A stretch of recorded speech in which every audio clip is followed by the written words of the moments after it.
In the year 2002, I was no-knock raided by the Chief of Police, Michael Moore, of LAPD with an entire SWAT team twice in the same month. Since that date, I began studying the history of America and constitutional law. I am an autodidactic constitutional law scholar. Over the past couple years, what I've done is I've been able to devise a system, understanding that the police have created a very rigid set of policies, procedures, and protocols that they use to arrest you. I've also created a very rigid set of policies, procedures, and protocols for you to follow that gives you back the power when you're forced to interact with these jackboot thug pigs. It has become a tyrannical jackboot thug police state, prison state, death state. I will win the governorship and I will change the policies from the top down.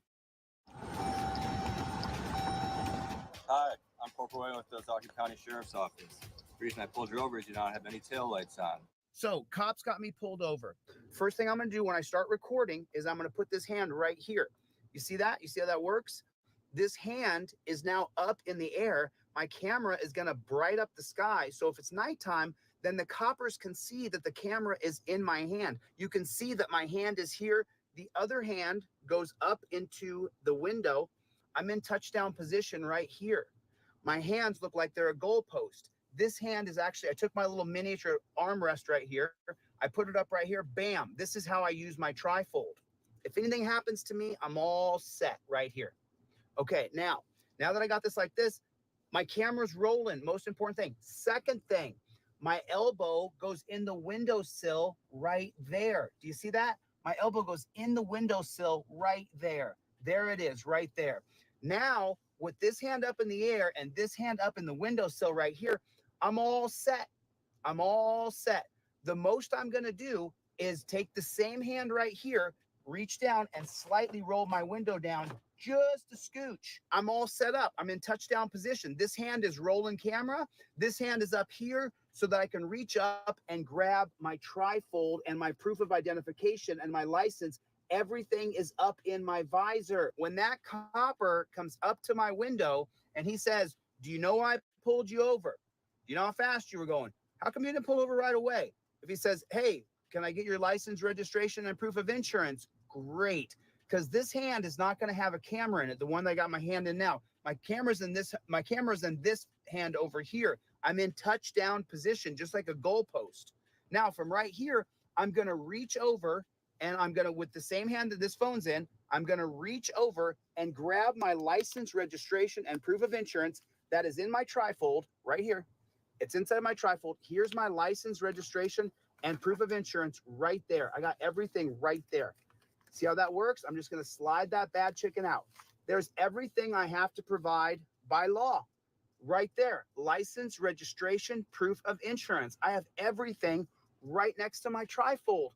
Now, no matter what he says from there, I don't care what he says. How fast were you going? Are you going to your grandma's house? Are you the big bad wolf? No matter what he says, I'm not going to answer any of his questions. I take my license, registration, proof of insurance that will be in my left hand, and I give it to him. You got it on video? Not your actual. No, that's not that, but that's got my DL number right on the top. Okay. D1940. So you have your actual driver's license? Well, I mean, that is an actual photocopy of my driver's license, a laser copy. Actually, if I take the rest of the tape off there, it looks prettier than my actual driver's license. There you go. I don't want to deal with, he didn't identify himself. He didn't have his registration. He didn't have his current ID. He didn't have his current insurance card. No. I have everything ready to go. It's right here with the same hand right here. I'm going to take it like this, and I'm just going to slip my information right out the cracked window for that jackboot thug pig. Put it in the comment section, JBTP, jackboot. I just want to point out something right here. Okay, so I've made a photocopy of my driver's license. I think I said laser copy, but I don't even know if they do laser anymore. But I got the highest resolution I could get, a copy of my driver's license. I made a photocopy of my driver's license. I mean, obviously, I'm not Denzel Washington. I'm not a black man, but I made a photocopy of my driver's license, the front and the back. Then I took the photocopy of my driver's license, the front and the back, and I showed it to a cop who had pulled me over. And what happens? It looks prettier. 1940. have your actual driver's license? So you don't have your actual driver's license, but I do. It's in my pocket, but I don't want to reach for it. And watch what happens. I never give him my actual driver's license. Well, I mean, that is an actual photocopy of my driver's license, a laser copy. Actually, if I take the rest of the tape off there, it looks prettier than my actual driver's license. There you go. I don't want to deal with he didn't identify himself. He didn't have his registration. He didn't have his current ID. He didn't have his current insurance card. No, no, no. I have everything ready to go. It's right here.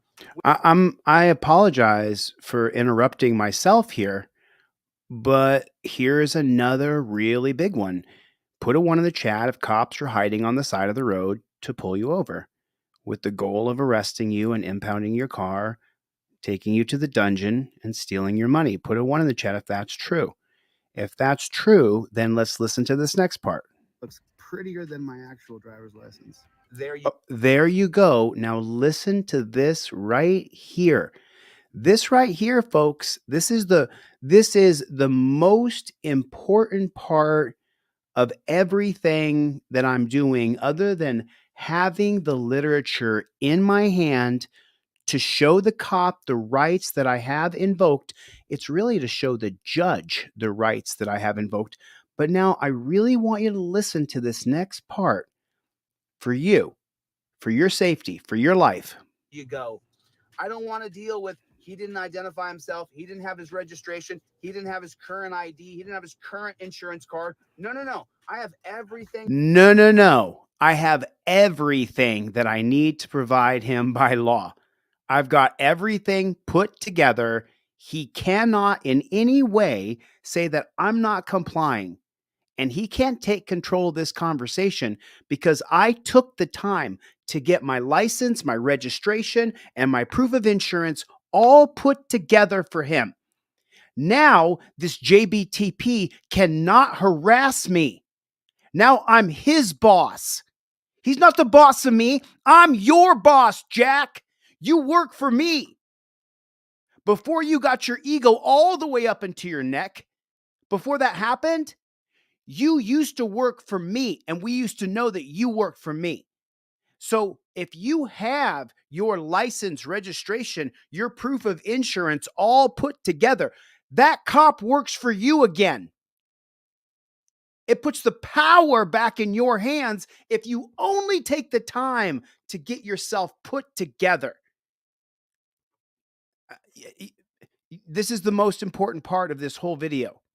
Ready to go. It's right here with the same hand right here. I'm going to take it like this, and I'm just going to slip my information right out the cracked window for that Jack Boot Thug Pig. Put it in the comment section. JBTP, Jack Boot Thug Pig. Put it in the comment section. I don't have a back and forth with the pig. I don't do that. I do not have a back and forth with that pig. Where are you going? Where are you heading? All that? No. I'm not going to answer any questions. I'm not even going to entertain it. Not going to nod, nothing. Can someone answer the question for Kim? Kim, welcome to Delete Laws. Everybody welcome Kim. Kim, can you guys answer the question for Kim? I'm going to give him my license, registration, proof of insurance. I'm just going to slip it right there. That's how it's going to work. Here's my license, my registration, and my proof of insurance. Here's the insurance. Here's the rental car agreement. And my driver's license is right here. If you're poor and white or black or brown, don't reach around because you could die. It's a real thing. It's a reality here. So now I'm not going to. Why would you want to be reaching around for something in your pockets, especially if it's dark outside? Get myself killed because I didn't follow a very rigid set of policies, procedures, and protocols. I'm recording everything with my phone from over here. Everything's being recorded. You see that?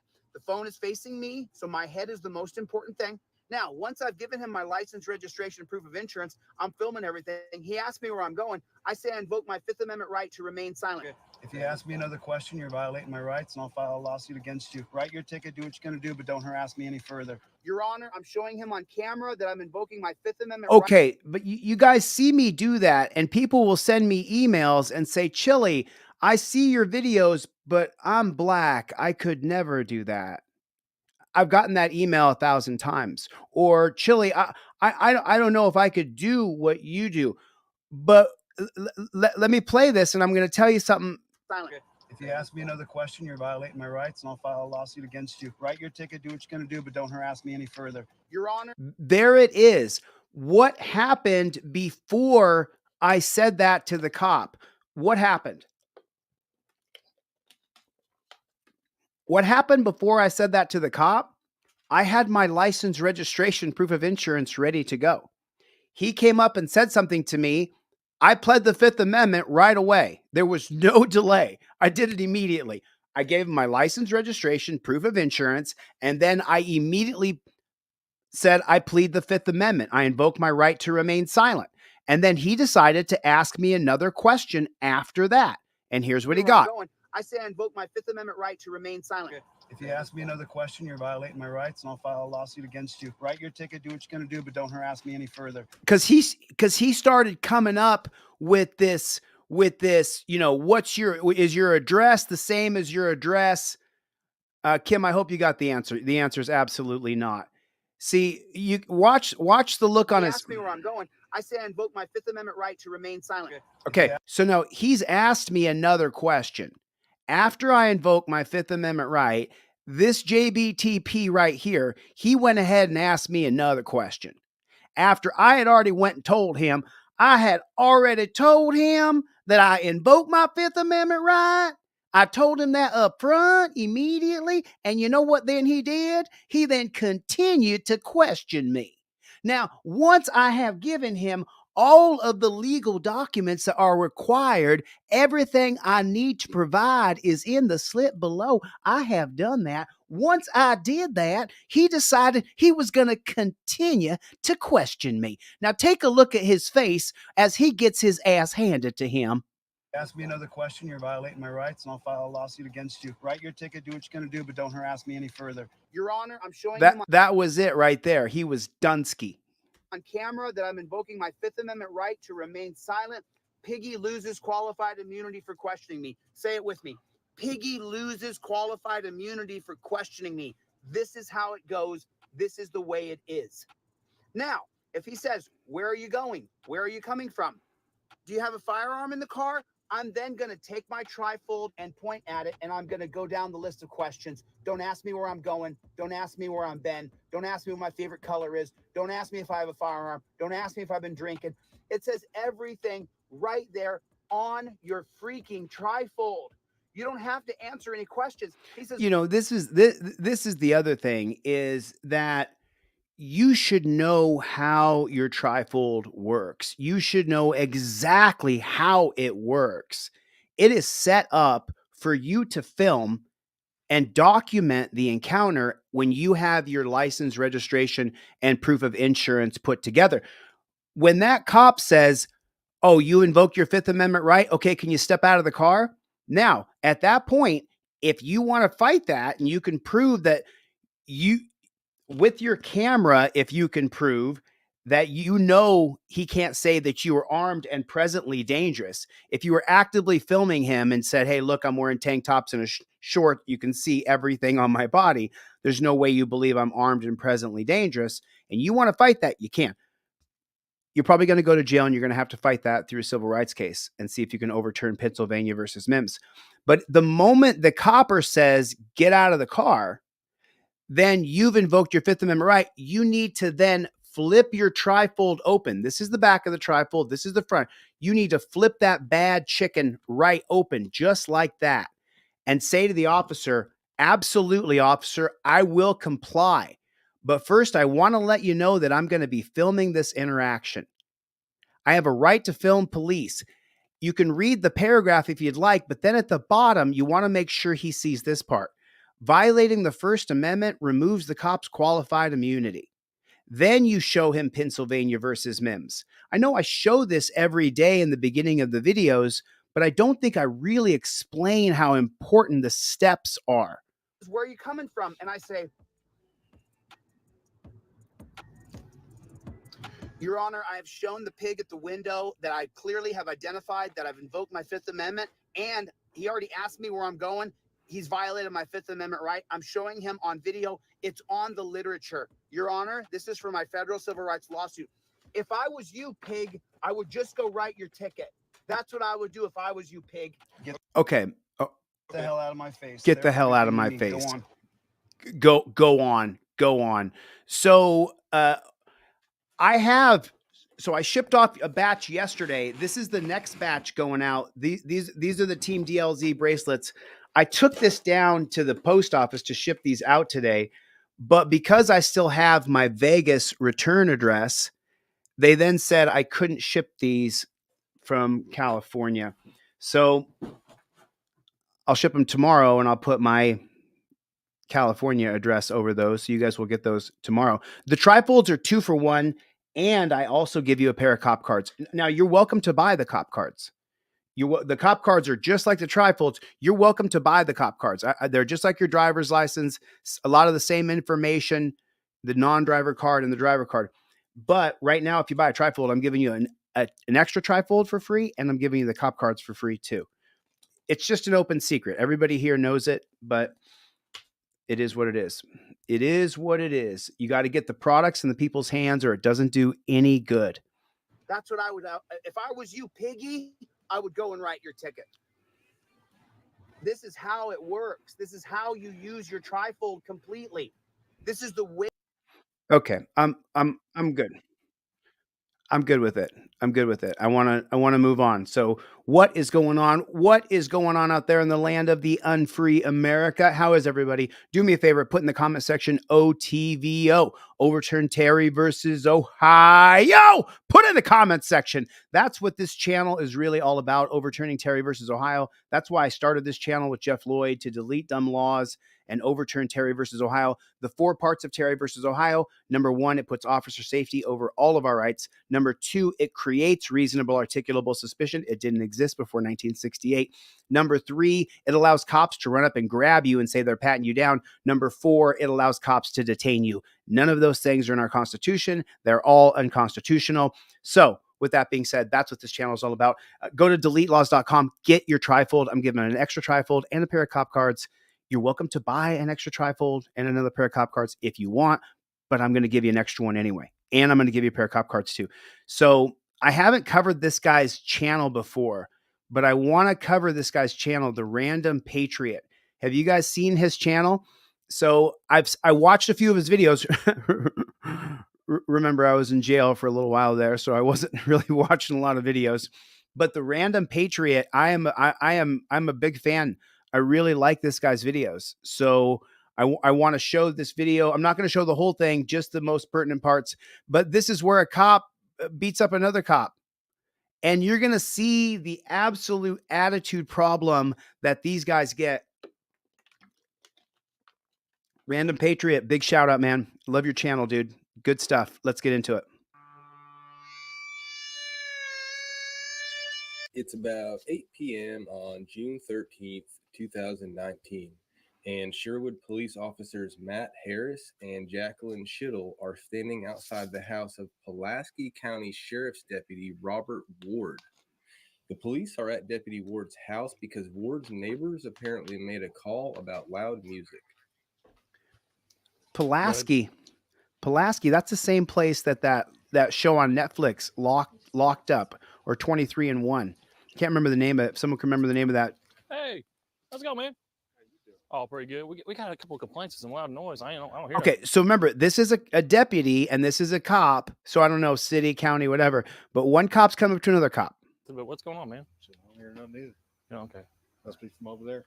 Okay. But what's you work for a county? Sure do. Awesome, man. What's your last name? Ward. Ward? Yeah. Okay. Your first name, Mr. Ward? Bobby. Bobby, okay.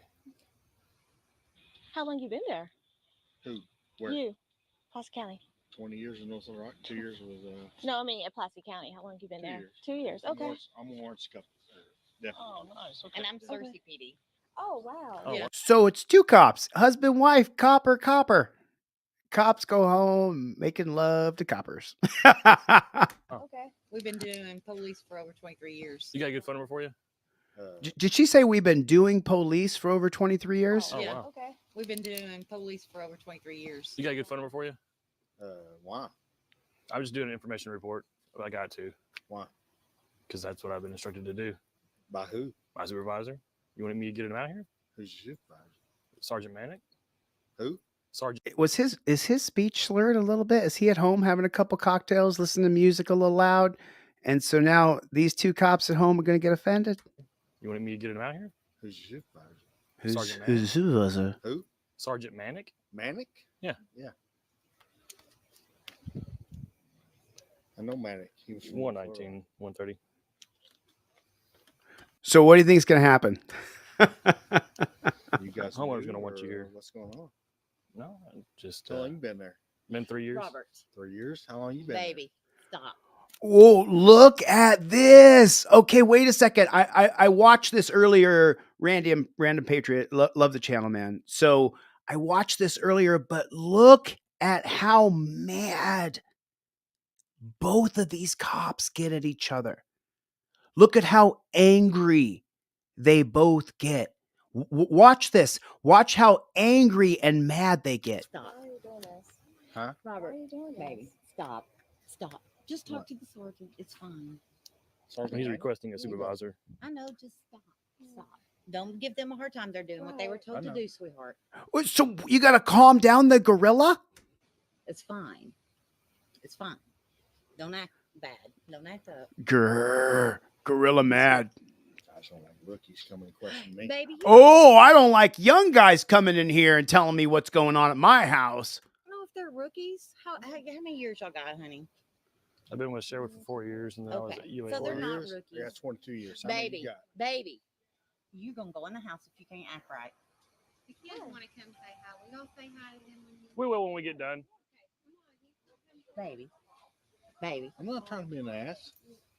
But these baby. stupid motherfuckers that live Oh, snap. He just went from 0 to 100 real quick. 10-second countdown. We already heard this once, so just stay with me. Say hi. We 10, gonna say hi to them. 9, We will when we get done. 8, 7, 6, 5, Baby. I'm not trying to be 4, an ass. 3. But these Baby. stupid motherfuckers that live behind We're not gonna me use foul language, all right? Baby. Yeah, you in got my people yard, yes, I nearby. will, sir. We've got kids present. We're in public. We're not gonna use foul language. Robert Eugene. Random I'm Patriot's telling you gonna- right now, that's your only Baby. warning. On my property. It doesn't matter. Harris So I don't really need to say anything because Random Patriot's going to clean it all up right here. has the audacity to think he can tell another man how to speak on his own property.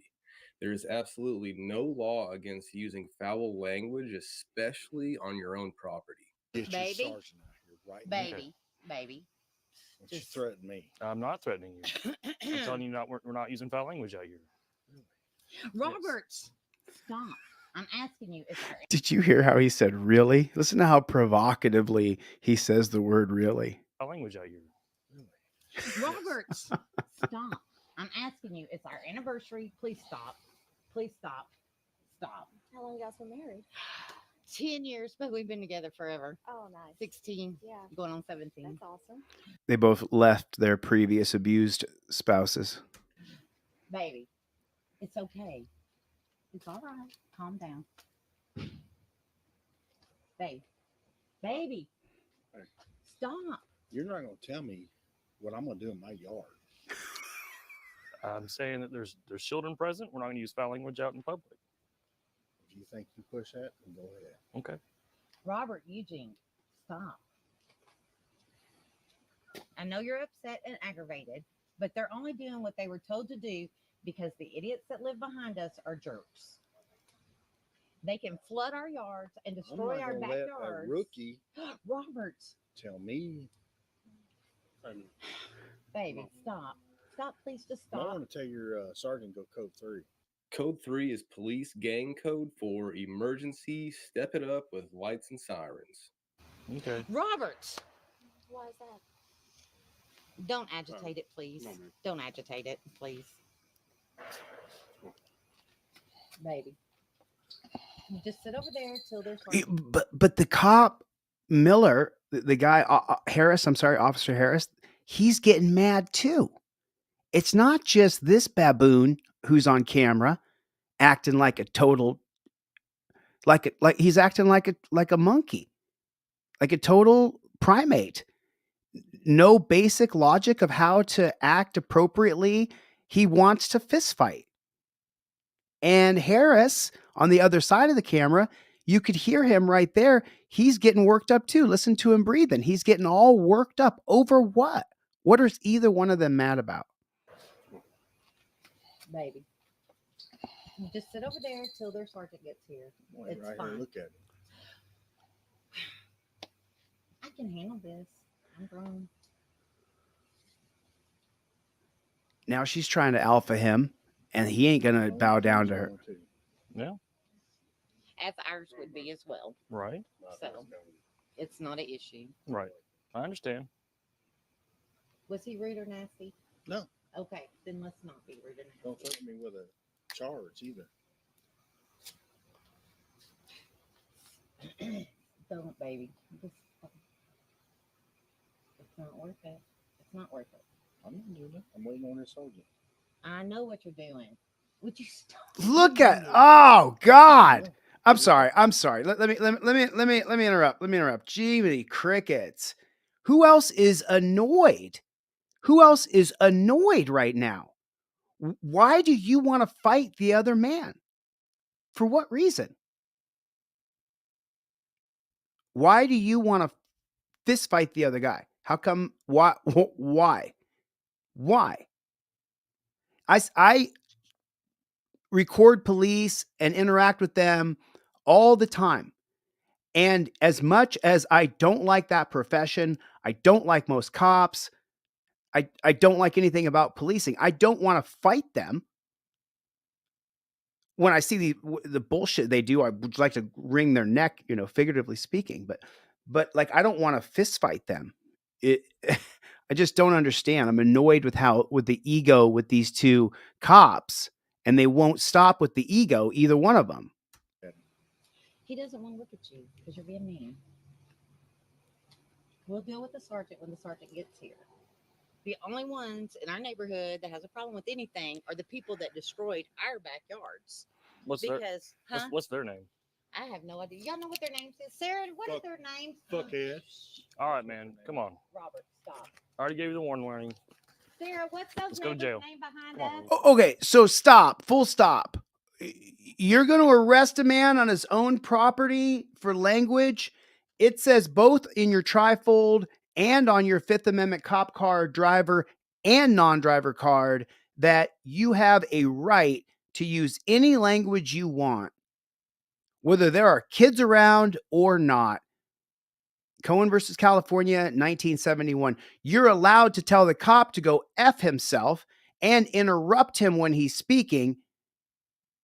Houston versus Hill, 1987. Further than that, police are supposed to be able to take on challenging and provocative language. No, you're not. Get back. Glick versus Cuniff. Sorry about that. No. So now Harris says, I already gave you one warning. Now you're going to jail. Because Harris is an uneducated tyrant who doesn't know or respect the Bill of Rights or the laws of Arkansas. He thinks a free man in America should go to jail for saying the F word, which we all know is free speech under the First Amendment. So not only is the First Amendment already very clear on what free speech is, there is Supreme Court case law that says it's free speech. Heck, there's even Eighth Circuit case law that says it's free speech. Eighth Circuit's where Arkansas is. And that case is Thurerajaw versus Fort Smith. It's about a man named Eric Thurerajaw who yelled, "Fuck you" to a state trooper, and a lady and her two kids heard it. So Trooper Cross went and arrested Thurerajaw for disorderly conduct. Trooper Cross lost his qualified immunity over it. Thurerajaw sued and won. And guess what? Harris, you're next. Keep watching. You're not going to arrest him. No. Wait on your sergeant. Wait on your sergeant. Nope, you're going to. I already told you once. Wait on your sergeant. I already told you once. Stop. You've already I'll tell you threatened me what. with my cigarette. Now Wait on your stop. sergeant. I'm not going to ask you again. I'm serious. Wait on your sergeant. I mean, look, if you're going to take a stand on your property, then you're going to take a stand on your property. You're going to make whatever choice you make. I don't advise it. I advise you just become a right there, just completely and utterly give up completely. Or it's your house, and if you're going to take a stand at your house, remember, your wife's around, she could get shot. The neighbors could get shot. Your dog could get shot. Remember that. These cops, there's no limit to what they'll do. If you decide you're going to stand your ground, there's no limit to what they'll do. Put a one in the chat if that's true. Put a one in the chat. Is he on his property? Yes, he is. Am I telling you to be a coward? No, I'm not. I'm telling you to live. I'm telling you to live. Because let's just play it out, right? Just play it out. That cop puts himself in a bad position with me. He puts his arm here. I pull him through and front trip him, and he's on his face. The female cop pulls out her gun and blows my head off.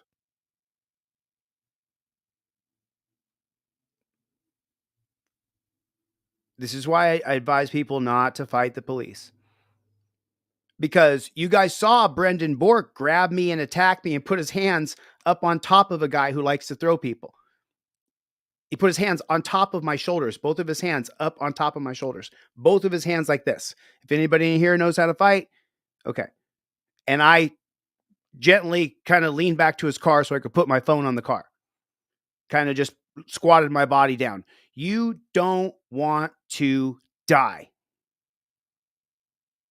That's why if you ever hear, oh, Chili lost his cool and he bashed that cop. No, he did not. No, I did not. No, I did not. Did not. Didn't do it. I've thought of the scenarios 1,000 times. If this deputy decides to fight back, he hits a nice move, puts that cop on his face, the female cop might shoot him square between the eyes right there on his own property in front of his wife. I advise you to just give up. Just give up. They're going to kill you. And if they don't kill you, they're going to dogpile you with 15 dudes, then give you 1,000 charges, ruin your life for years and years and years while they go on about theirs, happy as a clam at high tide, as you're slammed down with 6 felonies, and your wife now has stitches from the shovel that got hit, that knocked over and hit her in the side of the head.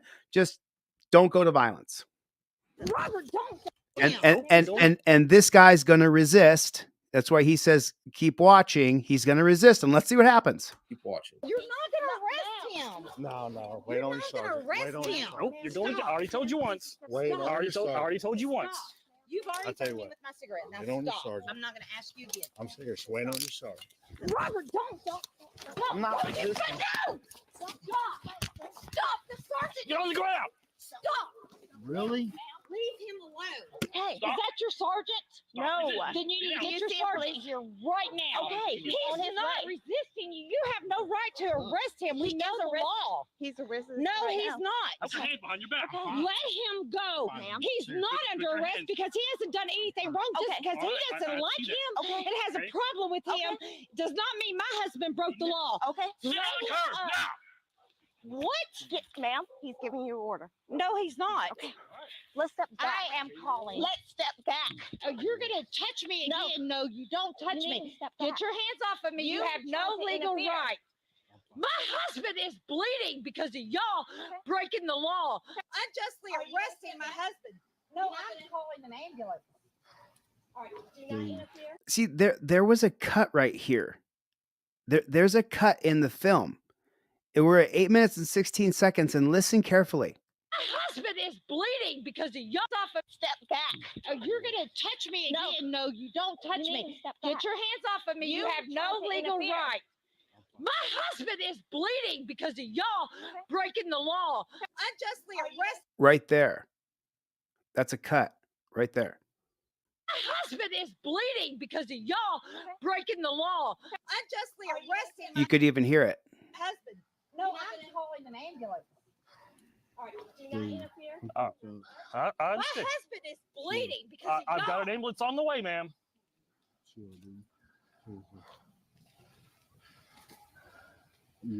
I ain't fighting you. Take chill. I'm What do you fucked up. You fucked me up. You fucked me up bad. So not He only does Officer Harris think you should go to jail for cussing, but he thinks it's morally okay to resort to violence if you dare swear in front of His Majesty. And apparently the locally hated Sherwood PD agree with his moral standing, because they promoted him after this and gave him a 50% pay raise along with everybody else on scene. The local So 219 Schitzel. Schitzel was getting paid 19 and now getting 31. Wheeler was getting paid 21. Resigned March 22, so there's no pay. Harris, that's the cop who put the other guy's head in the concrete. 219 was making $21 an hour, $31 an hour, promoted to sergeant in 2021. He was making 24. Manic was making $25 an hour as a sergeant, promoted to lieutenant. Now he's making 38. Hated Sherwood PD actually moral standing because they promoted him after this and gave him a 50% pay raise along with everybody else on scene. The locally hated Sherwood PD actually have a long history of promoting bad cops. I have several videos about the Sherwood PD. I'll leave links to those in the description and pinned comment of this video. So, we were talking about that earlier, Wallace. We were talking about that earlier. I'm a wrestler and a grappler, and I've spent years and years and years on the mat since I was 7 years old. I still grapple and do a little jujitsu when I can, when my hand permits. My thumb's still pretty messed up, but I still like to scrap. So the castle doctrine would apply, and he could have defended himself. And we talked about that earlier. At what cost? At what cost are you going to defend yourself against the cops on your property when there's more than one? They both have guns. Your wife is there. Looked like he had a son or a nephew. Someone was there, or maybe it was just a friend. At what cost are you going to defend your castle with this group of authoritarian police in America? At what cost to you? His head split open. So we'll get back into it. You see what happened when he didn't, this is the sad part, is he didn't defend himself. He just kind of defended himself and the cop slammed him on the ground. We can't see it though. Keep watching. Go get him, Sarge. He's saying you effed me up bad.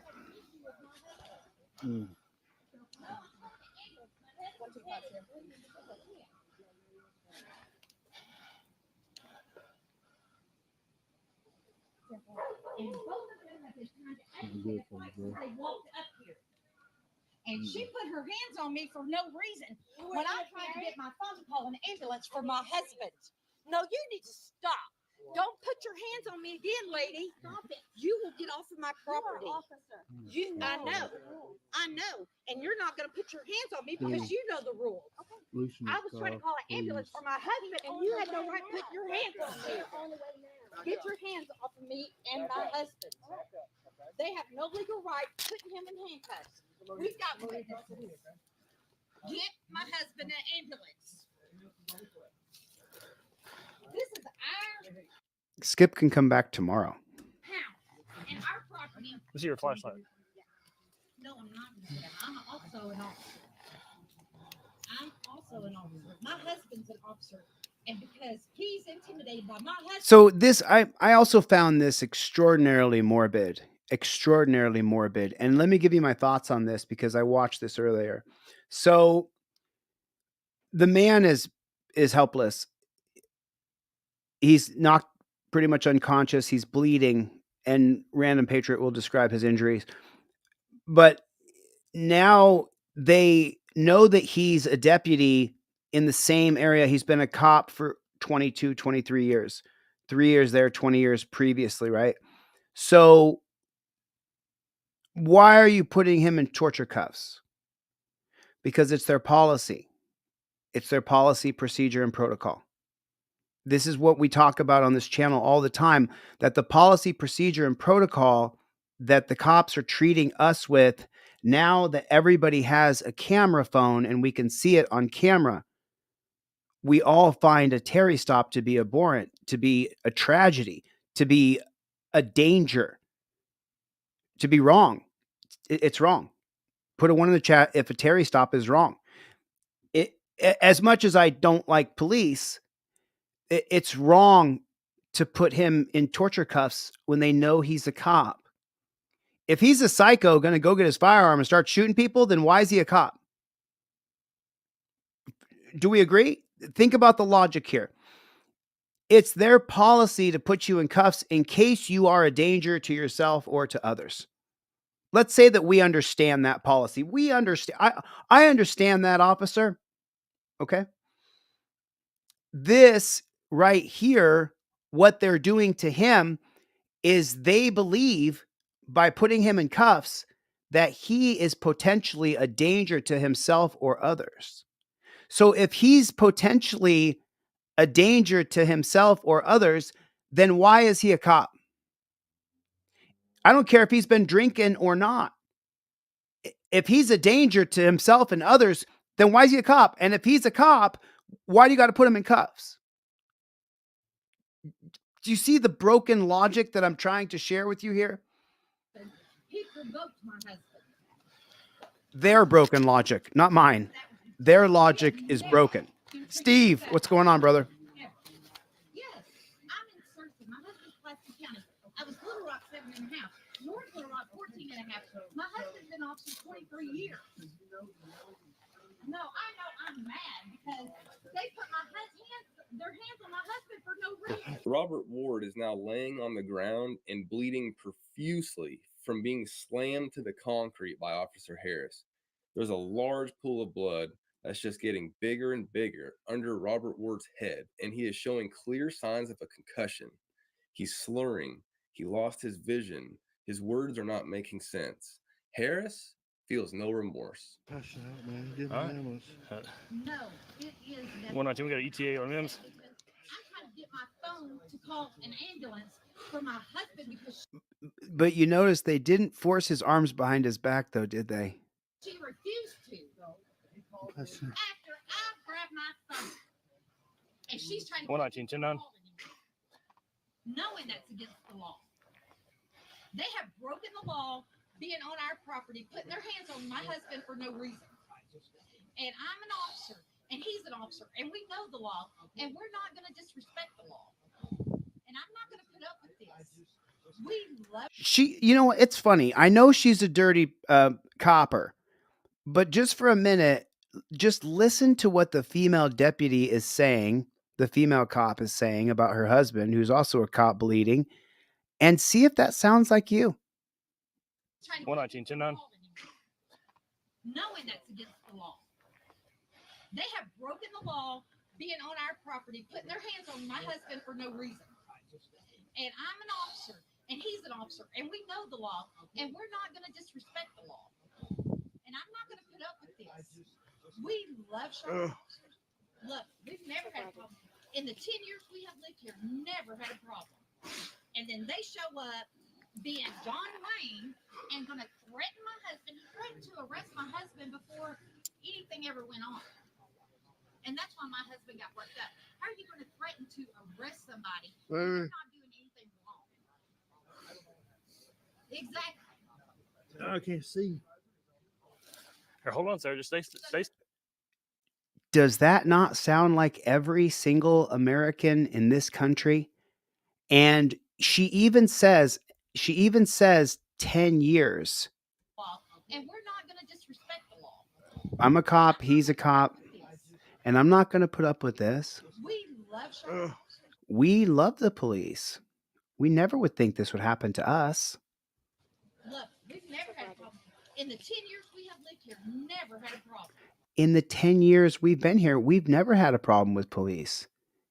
It only takes one cop in 1 second to welcome them to being a member of Team DLZ. What's up, Playboy? Put it in the chat, Team DLZ. And then they show up being John Wayne. The cops show up being John Wayne. And going to threaten my husband. He threatened to arrest my husband before anything ever went on. He threatened to arrest him for language. I showed you in the trifold and the cop cards where they both of them. Number 5 and number 6. Cop says, don't interrupt me. Cop says the use of your language is vulgar. They're both right there. Number 5 and number 6, you tell the cop off, vulgar language. Cop says he's going to charge you with this or that. While filming, state, free speech is protected by the First Amendment. 1971, cop loses qualified immunity for arresting you. It's right there. It's right there. And then number 6 says the same thing. Cop says, let me talk. Don't interrupt me. It's protected free speech under the First Amendment, 1987, Houston versus Hill. It's your right to interrupt police. But doesn't she sound like you and me? Is the police state hitting her square in the face just like it has you and me? And that's why my husband got worked up. How are you going to threaten to arrest somebody when you're not doing anything wrong? Exactly. How are you going to threaten to arrest someone when we're not doing anything wrong? She doesn't sound like a cop at all to me. She sounds like a regular human being in America who doesn't want to get treated like this. Like, you're our God, you're our daddy. We have to do whatever you say, when you say, how you say now. I can't see. Here, hold on, sir. Just stay still. All right. You get up and you're gonna trip. You get up, you're gonna trip. All right. I ain't fucking. All right. You gotta stay still, or you're gonna. All right. What the fuck? You gotta stay still. You gotta stay still, sir. I can't see. Hey, Fucking Let see. my husband up. He's gotta lay here before He Mims. is bleeding from the head. I can't fucking see. Mims is on the way. They're coming. Don't Get touch. your fucking cuff off me, I motherfucker. can't do that. Get your fucking cuff off me, you piece of shit. Wow. Sounds like someone who doesn't like the torture cuffs. This is bullshit. You better take the fucking cuff off me. Did you understand me? Isn't that how This you? is on the way. You can hear the siren. Isn't that how you feel? I want your. Isn't that how you feel? This is bullshit. You better take the fucking cuff off me. Isn't that how you feel? Put a 1 in the chat if that's how you feel. Did you understand me? The ambulance is on the way. You can hear the sirens. I want your sergeant. He's I want your fucking lieutenant. Okay. I want your fucking captain. Okay.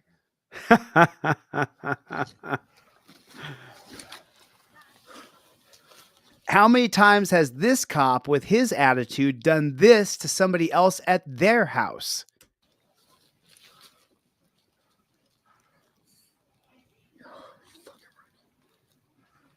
You motherfucker.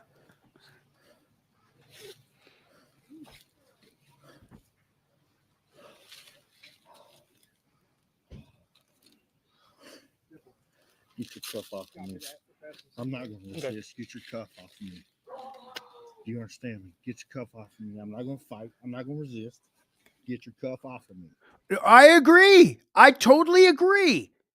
I completely put a 1 in the chat if you agree.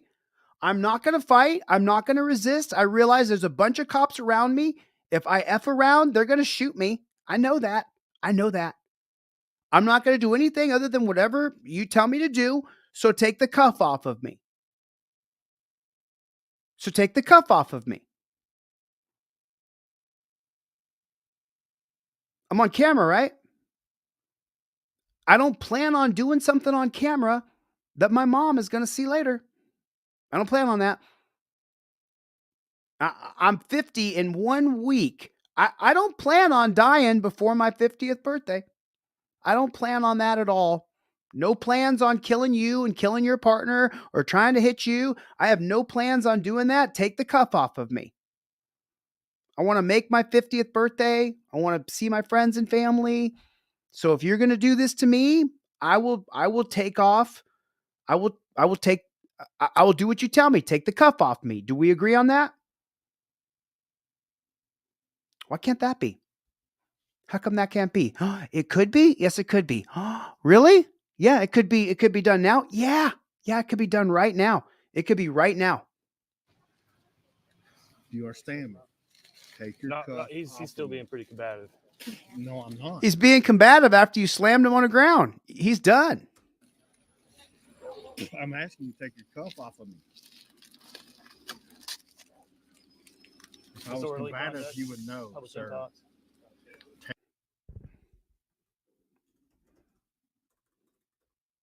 Take your cuff off of me.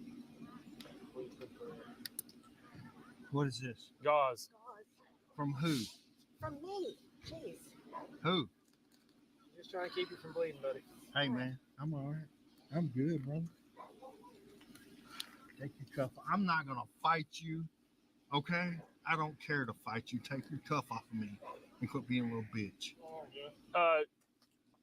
You hear me? A little bit of resisting. Got his gash on his head. Hit his head on the curb here. Oh yeah, because you threw me down. Yeah. But the cuffs aren't behind the back, and that's more than half of the problem. He's still kind of combative. If the cuffs are in front, man, I could still wipe my own nose. I could still, take down my pants to go to the bathroom. I could still scratch my chest. I could still use my phone if the cuffs are in front of me. Combative? If you want to go on the other side. Sir, I would choke the fuck out of you if I was combative. Hey, what's going on, man? Take your cuff off of me. So he's got one cuff on him. Take your cuff off unless you're scared. I'm not gonna fucking touch you. You understand? Right here in the front, I guess. Yeah, right there in the front. Right? You got it. Be still. You got what? You got what? What the fuck? Are you okay? Hey. Baby, hush. Hush. What's his name? Sergeant Mannix here. If you want to talk to him, talk to him. Man, Hey, sir, I'm with the fire department. Let me take a look at you. Be still. Would you all right? please get the handcuff off of my husband so he can be treated? Be still. Hold on. He Go did ahead. not fight you. All right, go ahead and go back over there. No, I'm not. This is my property. Ma'am. look, son. Look, Hey. son. You stirred up a hornet's nest. 23 years, Okay. and we're not going to be talked to like crap by either one of them. But his hands, I mean, what are we talking about here? What are we talking about?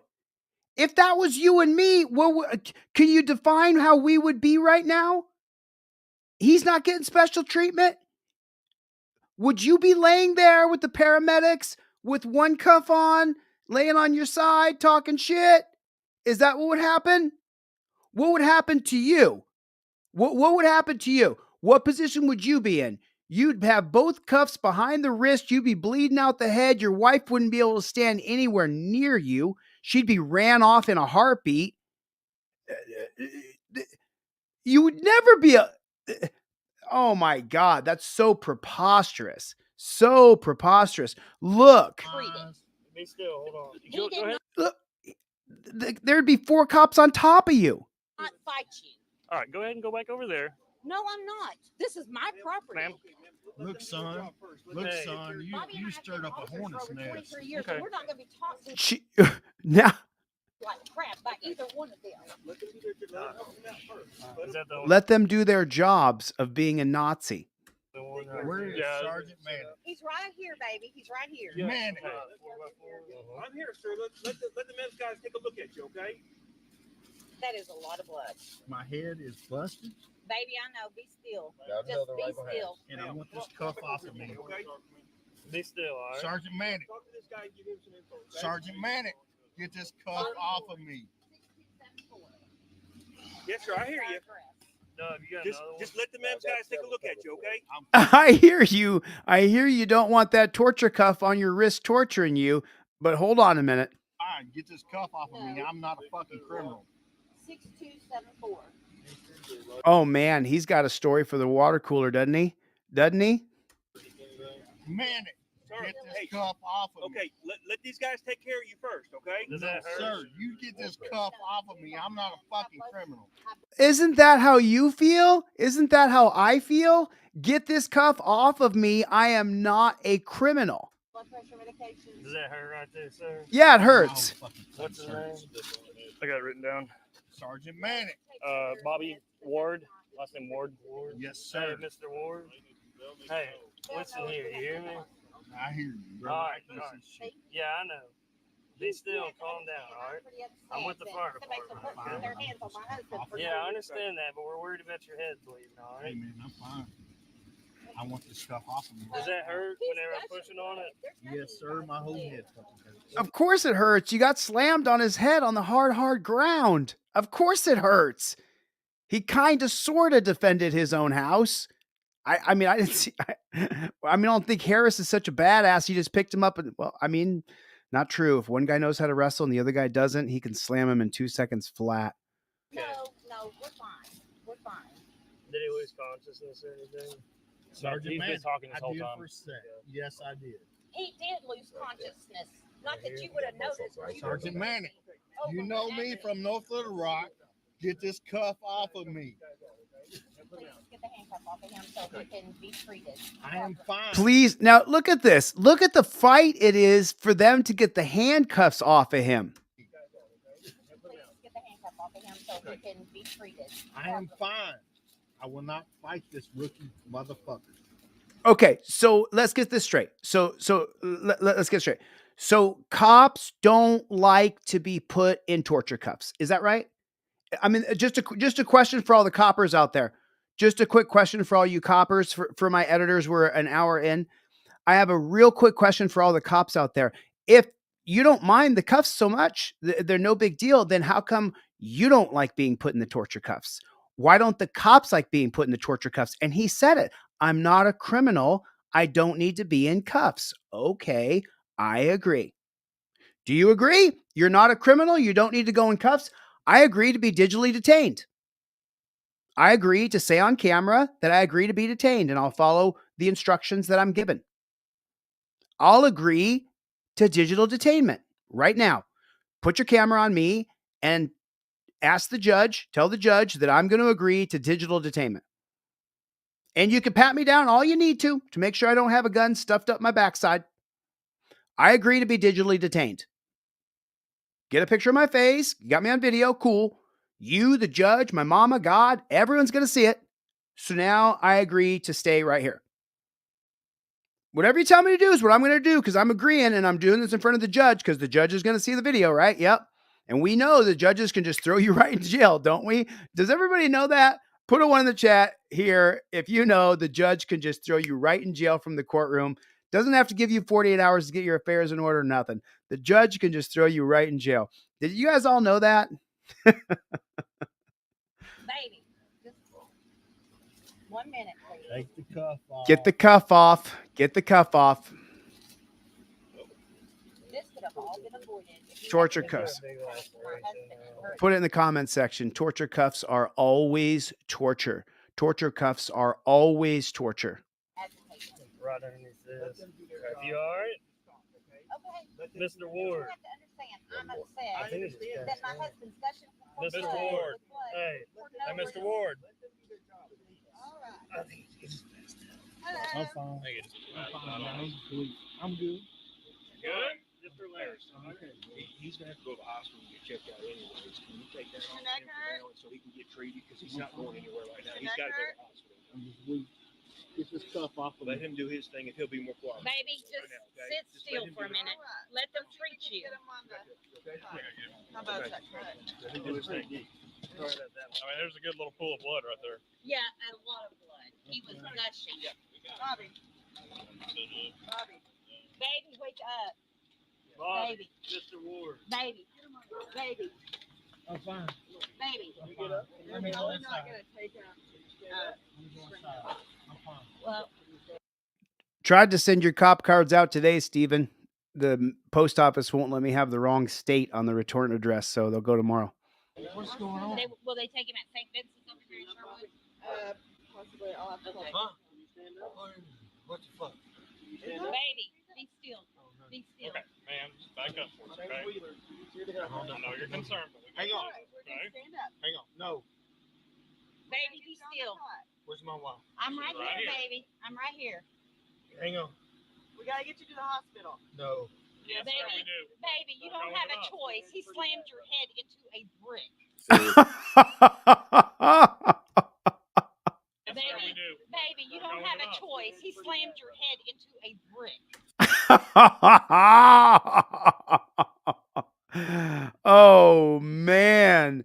How's he going to go back to work being a copper? How's he going to go back to that police department that he works at now after he got himself in all that trouble? All that trouble. Listen, I put the link for the video in the chat already if you guys want to see the rest of the video. I'll let you guys watch the rest of the video over there, because what I want to do right now is I just want to give a call over there just real fast. I think this is right up my alley. I think that this Arkansas call, this is right up my alley. So I just want to just give them a call real fast and see if they understand the damage they've done to this man's career. They have ruined this man's career.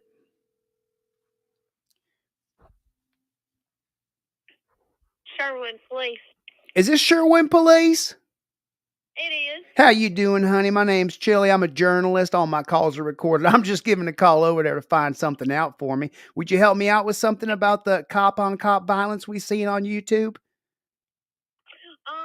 Actually, I cannot speak on that, but I can give you a number. I can transfer you. And you can leave a message. That's fine. But from one cop lover to another, I mean, do you see what that one cop has done to the other? So the cop, you see what he did to the deputy's career? What he done is he ruined it, right? Because he can't go back to work after getting his head slammed into a brick by another copper, right?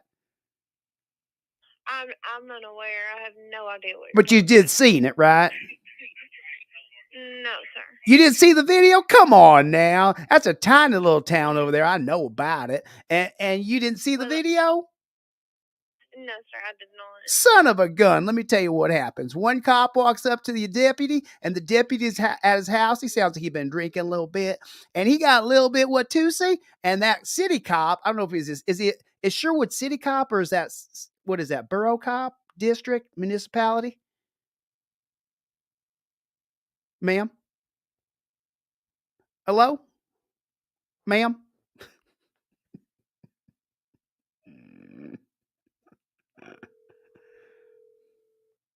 Come on. She doesn't even.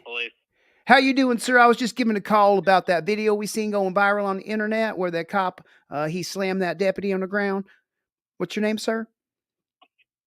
Hodge with dispatch. Hodge, nice to meet you, sir. My name is Chili. I'm a journalist. Everything I do is recording on the record. But you know what's funny is I call places up all the time and I got this accent and people think that, oh man, he's some big doofus, but I'm not. I'm pretty witty. I'm just trying to find out a little bit of information about that deputy who got his head slammed in the ground by that copper.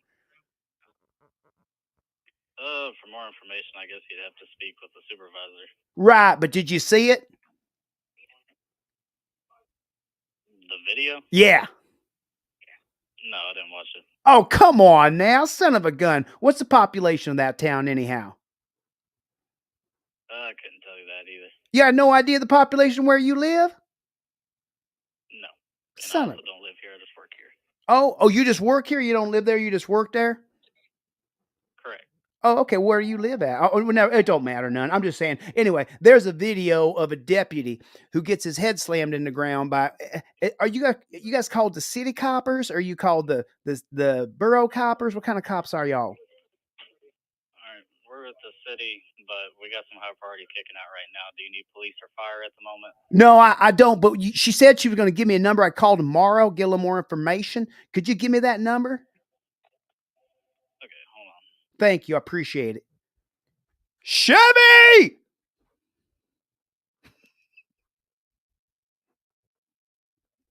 Can someone write this down for me, please? I need to make sure. He don't live there. Oh.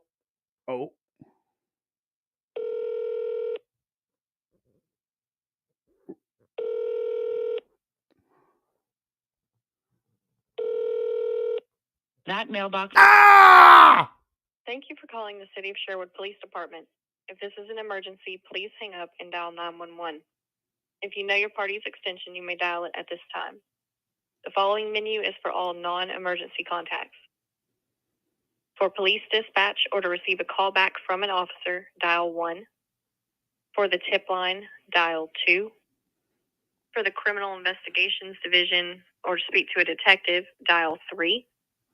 For the Office of Professional Standards, dial 4. For the Warrants Office, dial 5. Please hold a moment. Professional standards. Gonna give a call to the professional standards.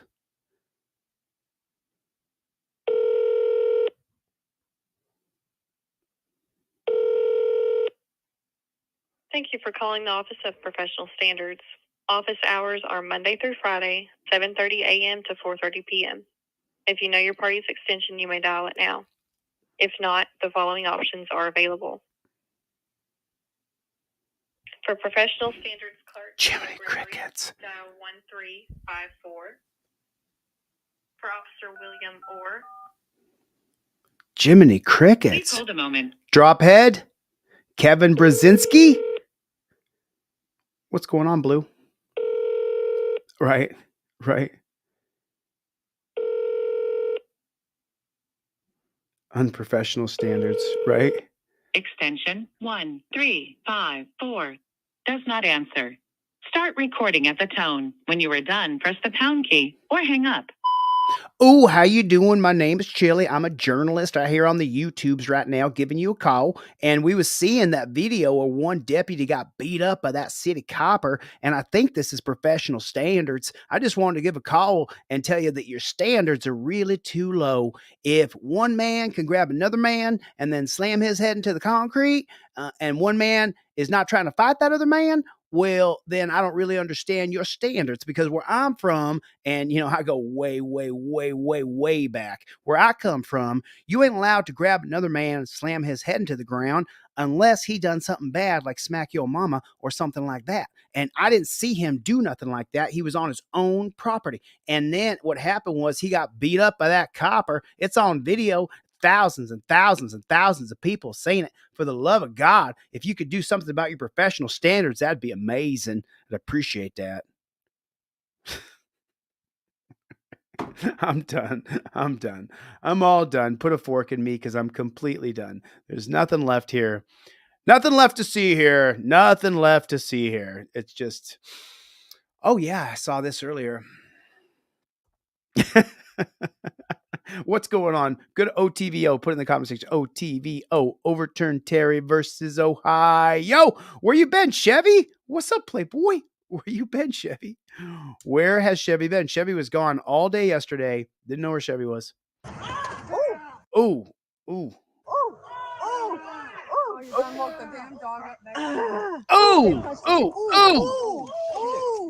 Oh, this is a better video.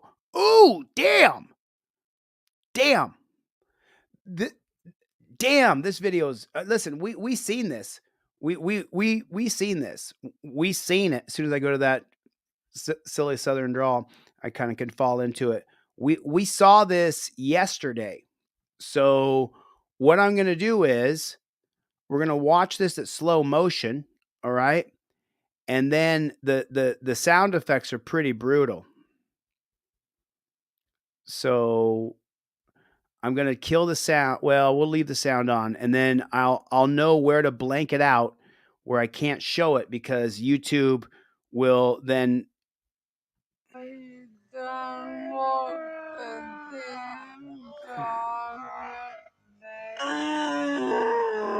okay, what do you think is going to happen? What do you think is going to happen?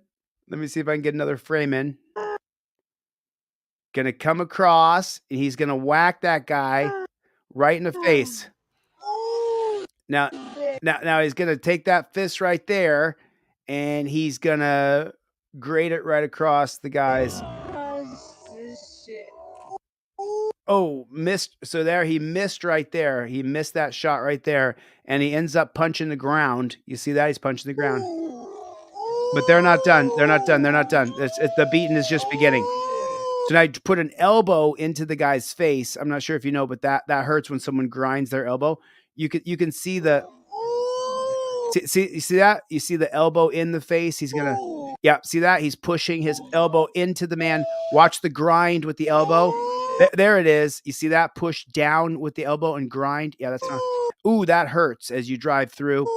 Yeah, okay, he's going to raise up a fist. Okay, fist is raised up right there. You can see it right there. You see it right there. He's looking down. The man, he's got one hand on his head. There's two other people holding the man down as this man is beating him.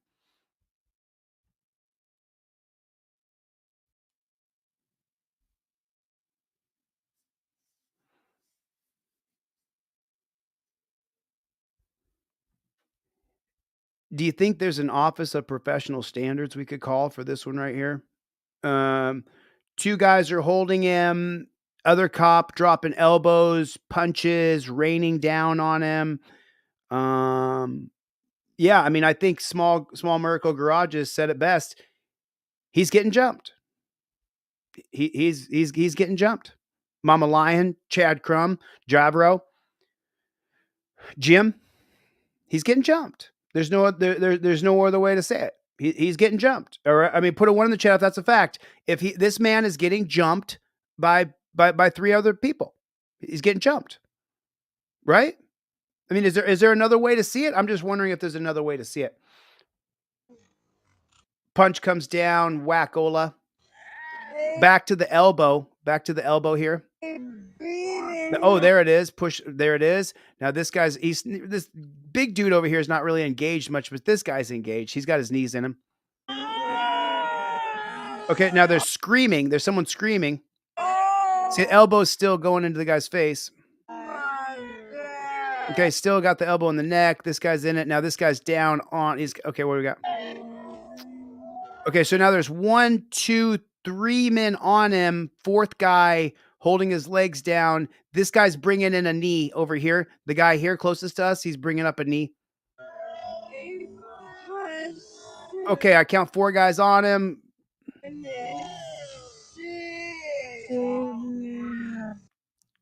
Okay, so he's flat on his back, looking up. This guy's still doing some sort of Tai Chi, Fu Manchu ridiculousness. I don't know what he's doing. Oh, he's not quite done, is he? He's not quite done. There it is. There it is. Could we get a phone call to Officer Professional Standards, please? Could we please get a could we please get a phone call? Chevy! Could we get a phone call? Gary, what is going on? They specialize in piggy tail pass us around like a J. I'm just he's getting jumped. There's no other way to see it. And now they had him flat on his back and they were going to. Thanks for the super chats, you guys. I really appreciate it. One second, I'm gonna come back to and read them. Oh, he's gonna drop an elbow. Did you see that? It wasn't a fist. He was faking fist going to elbow. I think he missed. Did he catch him on the top of the head or did he miss that? I think he missed it. Okay, so this is gonna be an elbow. I'm gonna break it. Oh, there it is. I'm gonna break it into pieces. So just in case you guys don't know, if you've never fought before, if you've never been in a cage and you never battled or had MMA friends who were professional fighters. So what you want to do when you want to split someone's head open, when you want to cause a gash that will get them to bleed everywhere, you take your elbow right there and you grind it across their head. And that'll, if you hit them anywhere on the skull here with your elbow hitting, that skin busts open. It just busts open. So if you're throwing an elbow strike into someone's skull specifically, you're trying to break the skin open so that they'll be gushing blood. That's the point of an elbow strike. You'll often see MMA fighters elbow strike from the bottom position when the guy got on top of them, and then they'll have them in full guard. Then as they have them in full guard, the guy will be on top of him, but the other guy from the bottom will be throwing elbows. And why is he doing that? Because if he gashes him open, that could be the end of the fight right there.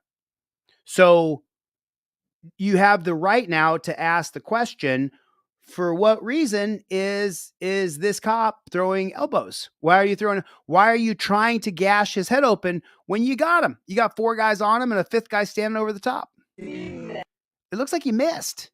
He missed. He missed. He straight whiffed. Watch. He misses. Oh, because this guy pushed him. Look at that.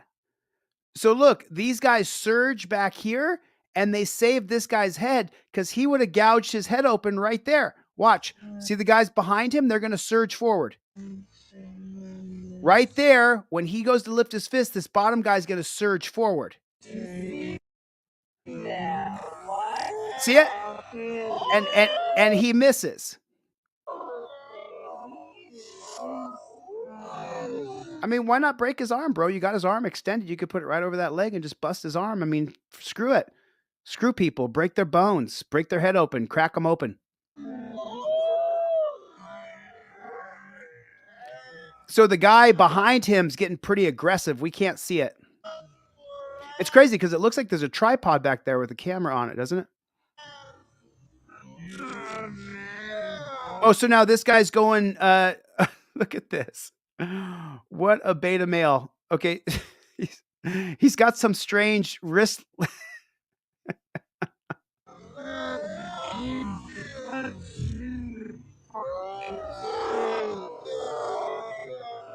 He just doesn't know what he's doing at all.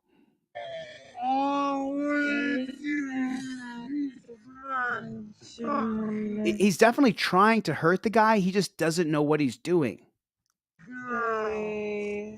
Oh yeah, look, he's trying to break his arm. You see that? Do you guys see it? He's trying to break his arm. See, but he's doing it wrong. He wants to get this arm through under his arm and grab his own wrist, but he's trying to use the guy's own head to break his arm. Do you see that? So he's trying to take the guy's arm. You see it? He's trying to take his arm and then twist his wrist, this wrist here, in this direction. I'm so glad this little mouse thing is here. You see that? He's trying to make it go like this. But if he put this arm through the pin right here underneath of his elbow and then grabbed his own wrist, he could break his arm without having to jump to the other side. So he's got his arm straightened out here. Now the arm should go through the elbow joint, but it's not going to. Okay, cool. Now right there, you can break the guy's arm, but he's just trying to straight muscle it. You see that? He's trying to just push the guy's elbow this way, push his wrist this way, and tear his rotator cuff and break his arm if he can. Ooh. Oh, so the defense for that is just straightening out his arm. But that doesn't mean his shoulder's not hurt.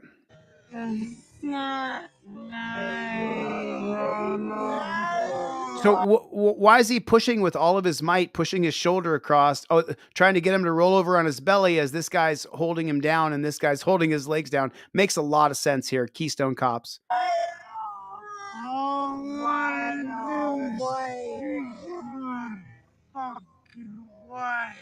The guy says no fucking way. Definitely trying to hurt the guy's arm. Oh, the beating begins. He can't get what he wants, and so as soon as this guy gets in, he's gonna hammer fist him. Wait for it. So they're rolling him over. Look at his arm. They got his arm contorted around his own body. Looks like he probably hurt his shoulder for sure. Punch down. There it is. They're punching him, beating him. Now he's pulling on a leg, so they're Keystone Cops. No one knows what the other one's doing. There's no uniform method to what they're doing at all. He's just grabbing an ankle and isolating it. That's all he's doing. So what's happening on the other side of that?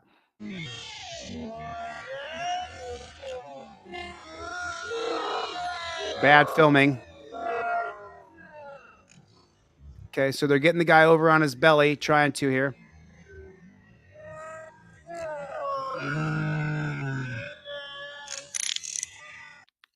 What did that guy just pull out? What did he do? Oh, he's beating. He's beating. He's beating. He's raining down. You see that? These three guys are holding him while this man has some sort of weapon that he's going to beat his body with. Yeah. Yeah. How you doing? I mean, are we watching it? Is everybody seeing it? Don't call them pigs, but don't call them pigs. Don't you call them pigs. So let's get back to it now. And now we're going to see the beating. Oh, First Amendment Protection Agency. What's going on, brother? Good to see you, man. You're just in time to watch the cops try to kill this guy, try to break his arm, beat him with weapons while multiple guys hold him down. This is America. American pie right here, brother. I'm so glad you're here to share it with us. Everybody welcome First Amendment Audit. There's the beating. There it is. Okay. So he brought something up for the beating. First Amendment Protection Agency. There's a beating right there. Clack. So they're beating him now.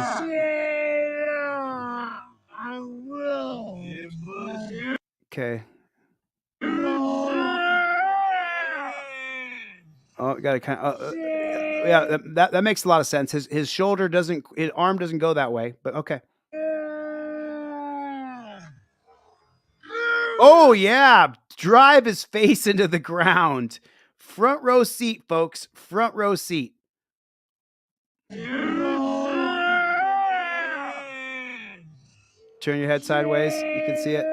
Here, there it is. Come on. Yeah. Hurt him. Hurt him, bro. This guy, what's he doing? Look what he's doing to his arm. Oh, look what he's doing to his arm. Oh, God. Twisting. Look, trying to break the guy's arm. Oh my God. Oh my God. What's he doing to the guy's arm?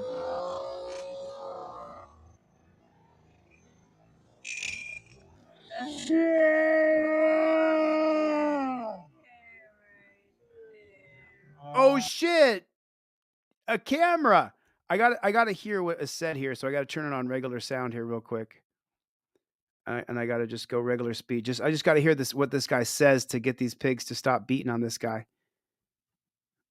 Oh, fuck.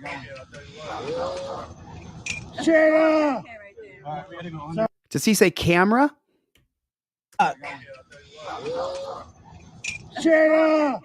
Okay, so he screams though, and that alerts the cops that he's watching. I'm sorry, I got to watch it in 0.25 speed, but if we don't, they'll zap my channel and they'll demonetize, and they will then not share it and put it in, say, 18 or older, age restrict it.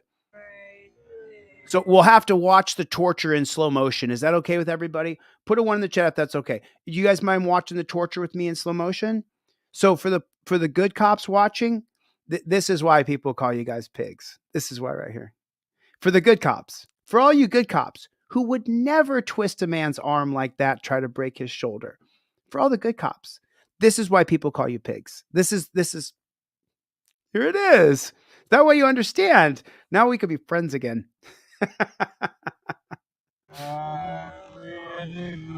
Okay, so is he still trying to break his arm, or is he giving that up as this guy has his face pile drived into the ground? He's got his face pile drived in the ground.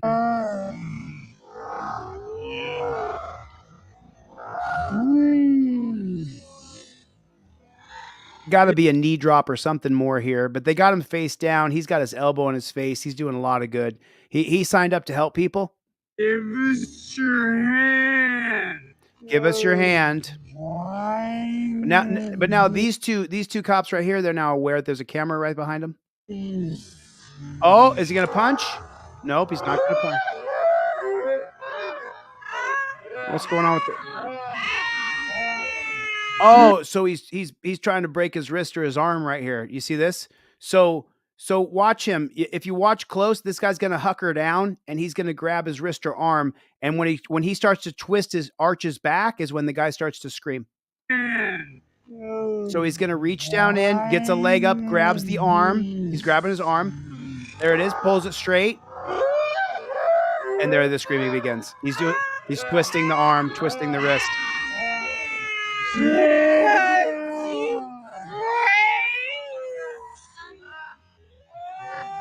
He's got something. He's got some sort of something in his hand there.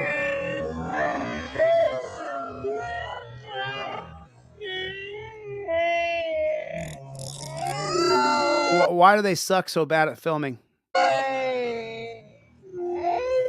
Stay with me here. Stay with me.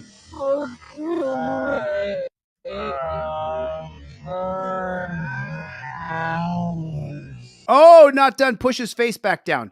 He lets up so the guy can breathe a little bit, and he's going to push his face.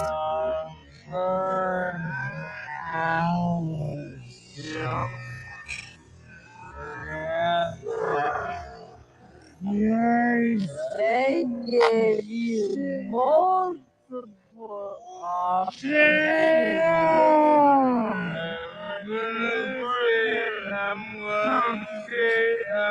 See, there's other cops are getting in this guy's way from really breaking the guy's arm. He's trying to break his arm, but cops keep on getting in his way because they're Keystone cops. None of them know what the other one's doing. There's no organization. It's a mess. See, look, they're falling all over each other.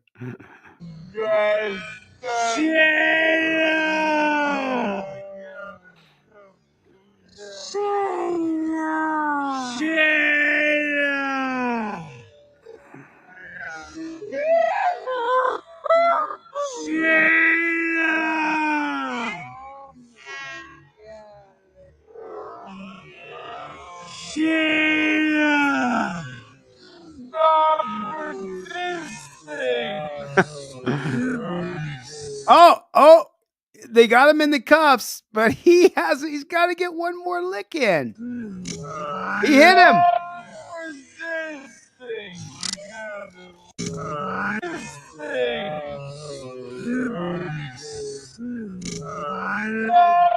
Just a little hit. Just gave him a little hit. Just gave him a little hit. You see it? Got to get one more lick in. Whack. Stop resisting. He's screaming Shayla, getting torture cuffed. Got 4 cops on top of him. 2 of them are hitting him with stuff. The other one's trying to break his arm.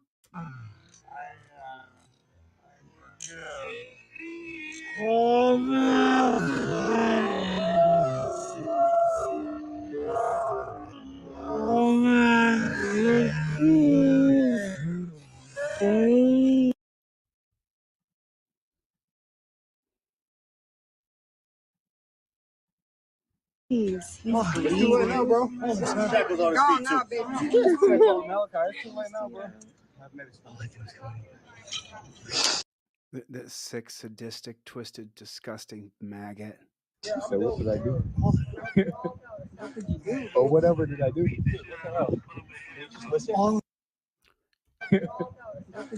Or whatever did I do? But whatever did I do? Yeah. I mean, you know, there it is. This is, you know, I mean, you got it right. You got it right there. Tilly and Louie. Tilly, Louie, and Stinky Poo. But don't call them pigs. I mean, we could watch it again. King Braveheart gifted out 10 memberships. Let me check super chats too. Let me read a couple of super chats. Thanks for the super chats. I get into the torture and the abuse, and then I just keep on watching torture and abuse. King Braveheart, thanks for the 10 gifted memberships. I appreciate that, man. Thank you very much. Thank you very, very much. And I don't know about you, but how's that make you feel? How's that make you feel? Let's go. OTVO gave out 5 memberships. You guys, thank you for Team DLZ. I really appreciate it. YouTube is really trying to kill this channel. While I appreciate there's almost 400 people here between all the channels. Thanks for coming. I really appreciate it.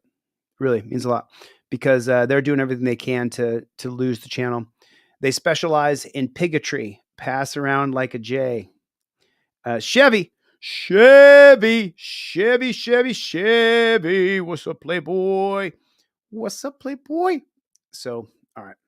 There's one more in there still. I'm going to get to it in 1 second, but let's check out the next video, and then I'm going to scroll up and take a look at that. There it is. Yeah, this is That proves the saying, no good deed goes unpunished, after a Good Samaritan received a ticket for trying to give money to someone who he thought was a panhandler. So this is a story about a guy who gets a ticket for giving money to a panhandler, but it was a cop posing as a panhandler. It's a story that proves the saying, no good deed goes unpunished, after a Good Samaritan received a ticket for trying to give money to someone who he thought was a panhandler. Rebecca Lesko with the confusion. Dane Rusk will think twice before handing out spare change again. Well, the ticket's $175, and the $3 I gave to him, I'm out $178, all because I was trying to help out a homeless guy. It happened Wednesday as Rusk was leaving the Victoria Square Mall. As I came up to the stop sign, I Thanks, Swamp. stopped and I looked and I saw this homeless guy holding a sign. I instantly felt sorry for him. That's when Rusk says he took off his seatbelt and grabbed $3 from his pocket. I reached out. I had to undo my seatbelt and hang over and drop the change on the curb. But this wasn't an ordinary panhandler.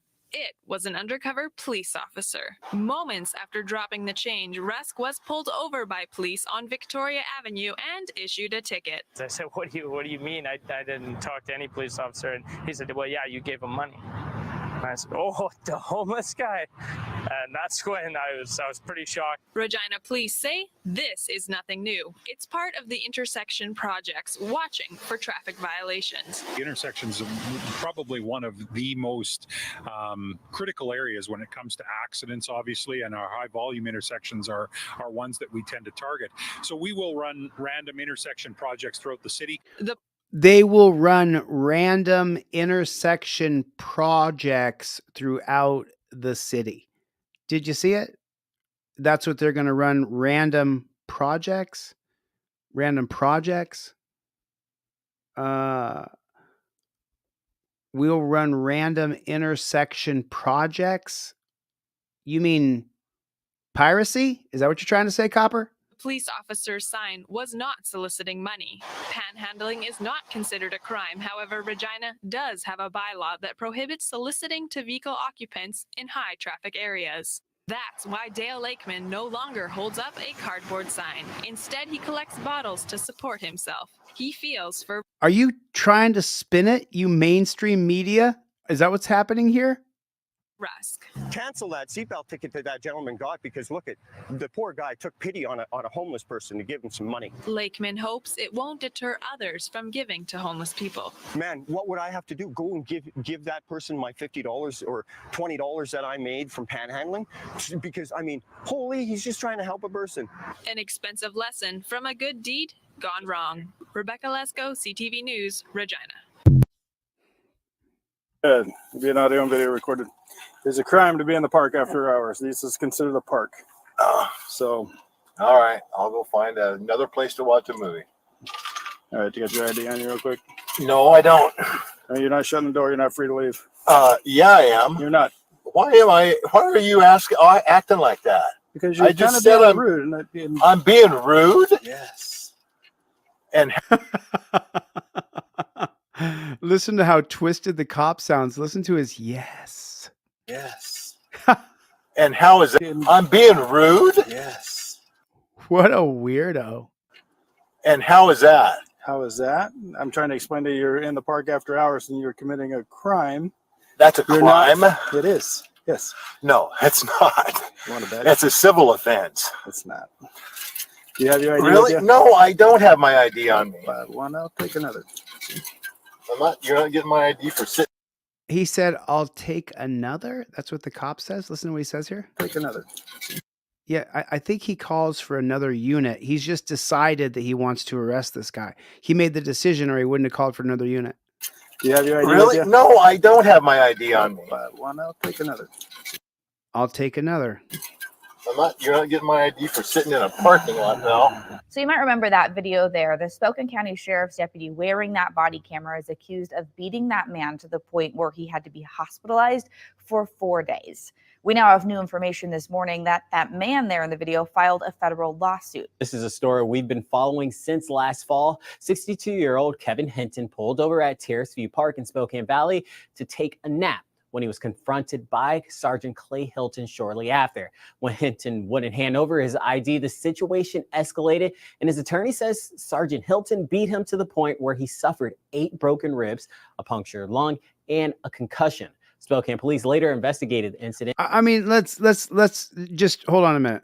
So we go from you're trespassing in a park, and now let's just real quick, let's just listen to the list of injuries that the cop gave to this guy.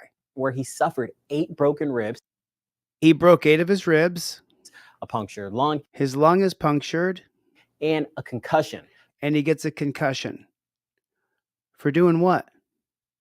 Who's the victim of his crime? What person did he hurt? Who's the injured party? What restitution is due? Spokane police later investigated the incident and found there was probable cause to charge the sergeant with assault. Since then, there's been no word from prosecutors on next steps, but as of today, Hinton has filed a federal lawsuit against several parties, including Sergeant Hilton, the Spokane County Sheriff's Office, the City of Spokane Valley, and the American Medical Response Ambulance Service. In the lawsuit, Kevin Hinton accuses them of several things, including excessive force, deliberate indifference, and negligence. The complaint states in part that the sheriff's office rubber stamped their approval of an officer's use of force despite clear evidence to the contrary. So this is the dude who attacked the guy? What do I always tell you guys? I always tell you one thing about canine cops, right? I tell you that a canine cop is the most sick, sadistic person there is on earth. If you have a friend or a cousin or a brother or uncle who is a canine cop, this is your warning. They're a sick, sadistic, twisted person. I'm sorry. I wish that wasn't true. Canine cops have to abuse that dog. They have to treat the dog bad. Most dogs are not going to attack somebody. They're just you treat dogs nice, and other than being territorial in their yard and such, most dogs don't go running around looking to attack people. You have to treat the dog bad. You have to be bad. If you know someone who's a canine cop, I warned you. You don't later say he was a canine cop and I didn't have warning. No, Chili came on, stopped the video, paused it, and said, "Hey, let me tell you something. Canine cops are the worst." Including excessive force, deliberate indifference. Look. You can see it. You can see it. He's twisted. He's a twisted person. He's not a good person. You saw what he did to that guy, broke his ribs, punctured his lung, gave him a concussion. And negligence. The complaint states in part that the sheriff's office rubber stamped their approval of an officer. See, I'm going to get rid of dogs that attack people. We're not going to have dogs that attack people where I'm the governor. That's going to change. I'm not going to have that. It's got to come to an end completely, altogether, whatsoever, completely. Officer's use of force despite clear evidence to the contrary. Crim 2 spoke with Hinton's attorney back in February. He said this incident left his client, quote, shaken to the core, and that it should never have happened. It never should have happened. And I hate to be so bold. But if he had simply, because he was behind the wheel of the car, North Carolina versus Heenan says that the cop can come up, the cop can make a mistake of law, believing that it's illegal to be in the park. So that means he gets your driver's license, proof of insurance, and registration. He may have those proofs and say, I thought it was against the law to be in the park. North Carolina versus Heenan, 2014, allows him to make a mistake of law. If you listen to this back one more time, what the reporter said, quote, shaken to the core, and that it should never have happened. It never should have happened because he should have had given him his license, registration, proof of insurance, and then the cop said anything else, he would have said, I invoke my Fifth Amendment right to remain silent. The cop then could have given him a fake ticket because it's not a crime to be in the park after dark. He could have written him a fake ticket with his mistake of law, and then he could have left. But he didn't follow the protocols of Team DLZ. And by the way, for each and every one of these, I gave every single person a pair of cop cards. Every single person. Every single person who ordered a trifold or the Team DLZ bracelets, every single one of you. Every single person. And there's about 30 or 40 orders in here. I gave every single person here a pair of cop cards, 100% for free. Some of you, I gave you more than one pair for free because we got to get these in people's hands. They don't do me any good sitting here. So every person who orders a trifold from me will get some cop cards. If you're flush and you're making bank, buy it. Buy the cop cards. But I gave every person who ordered anything an extra pair of cop cards. What's up, Playboy? What's up, Playboy? That's how we roll around here. That's the way we do it around here. Check this out. This is pretty nasty. Available unit for party suspicious circumstances, 1127 East number 19th Street, for a possible subject actively stealing vehicles.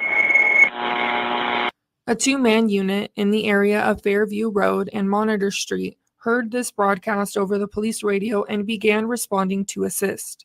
As they were responding, they struck a pedestrian in the northbound number 1 lane of the 1500 block of South Union, outside of the crosswalk.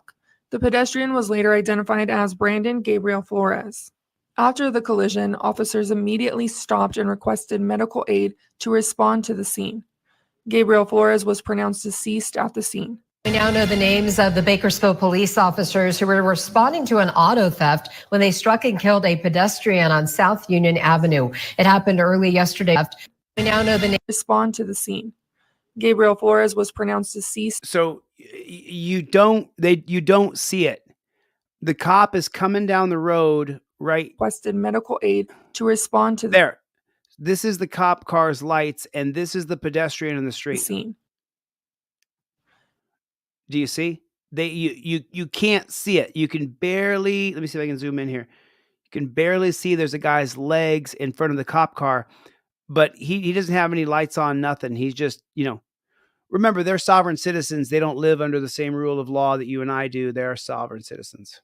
Gabriel Flores was pronounced deceased at the scene. We now know the names of the Bakersfield police officers who were responding to an auto theft when they struck and killed. Responding to an auto theft and killing people over cars, over a car that can have a tracking device put on it that will eventually be found, or it'll be chopped, one or the other. But who cares? It's just a car. This guy's dead. A pedestrian on South Union Avenue. It happened early yesterday morning just north of Watts Drive.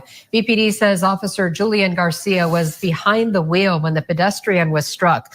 Both Garcia and her passenger, Officer Zachary Ward, had been with the department for about 2 years. An attorney from Chancone Clark says this isn't the first time an officer-involved crash has taken place. In fact, they said it happens far too often in Bakersfield. I don't mean to laugh. Fortunately, this firm has handled a number of cases involving officers or deputies, for that matter, whether they be with the BPD or the Sheriff's Department. According to a new 2024 ranking, Bakersfield is among one of the most dangerous areas for pedestrians in the state. And once again, that was one of the... Memphis, Tennessee's number 1. Albuquerque, New Mexico's number 2. Tucson, Arizona is number 3. And Bakersfield, California is number 4 in the country. Daytona Beach, Florida. Baton Rouge, Louisiana. Fresno. Cops are zipping around there. Tampa. Charlotte, Charleston, North Carolina.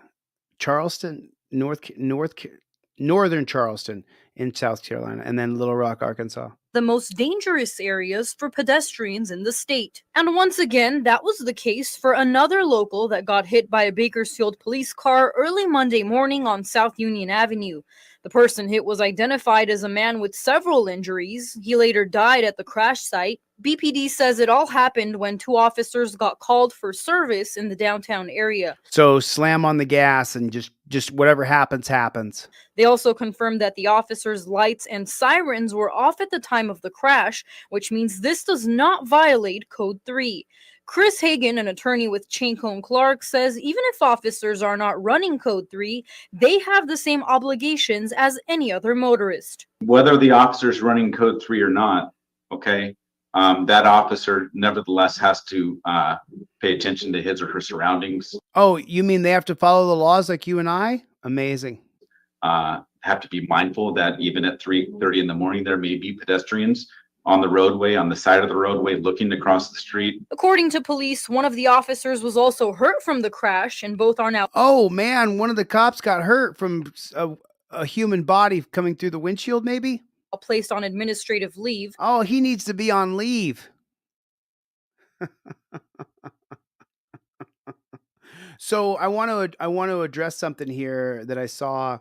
So Free Country, Free Country said that a piece of paper is not stopping a violent cop. Okay. Let's talk about that for just a second. So it's not a piece of paper. It's that you followed a very rigid set of policies, procedures, and protocols for yourself. For yourself, you followed a very rigid set of policies, procedures, and protocols. The first thing you did, Free Country, is you got your registration and your proof of insurance, the current ones, printed out. Then you went and got a photocopy of your driver's license, a photocopy of the back, and you got it all like this. Then when the cop walked up, which everybody here knows the cops are trying to get to you here. So when he came up to your car window, you gave it to him, boom, you're clear. If he wants the actual license, you can get it, no problem. But then you back that up with, I invoke my Fifth Amendment right to remain silent. Now, Free Country, I got a little chip on my shoulder. A little bit, right? I got a little swagger when I walk. I got a little way with myself, the way I carry myself. Don't you? Don't you? Doesn't everybody here have a certain way you carry yourself? So now the way I carry myself has been taken out of it. You got your license? Hey, get me your license. Hang on a second. I'll get you my license. That's gone. Where's your license? You got a license? Yeah, I got a license. That's gone. I set up the protocol. I'm not going to talk. That's not how I usually am. If you ask me a question, do I want a drink of water? Does it come with lime, ice? Is it bubbly water? Right? That's how we are as people. That's how you and I are. You know what time it is? 3:30.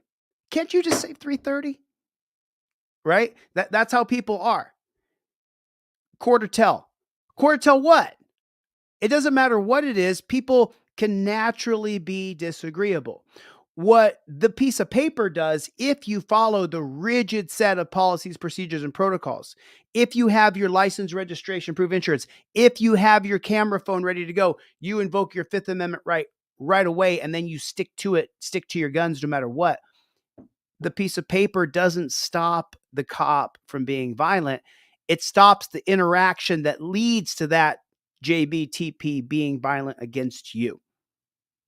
Do you see? Do you understand? That's what the piece of paper does. Then the cop says, I think I smell something in your car.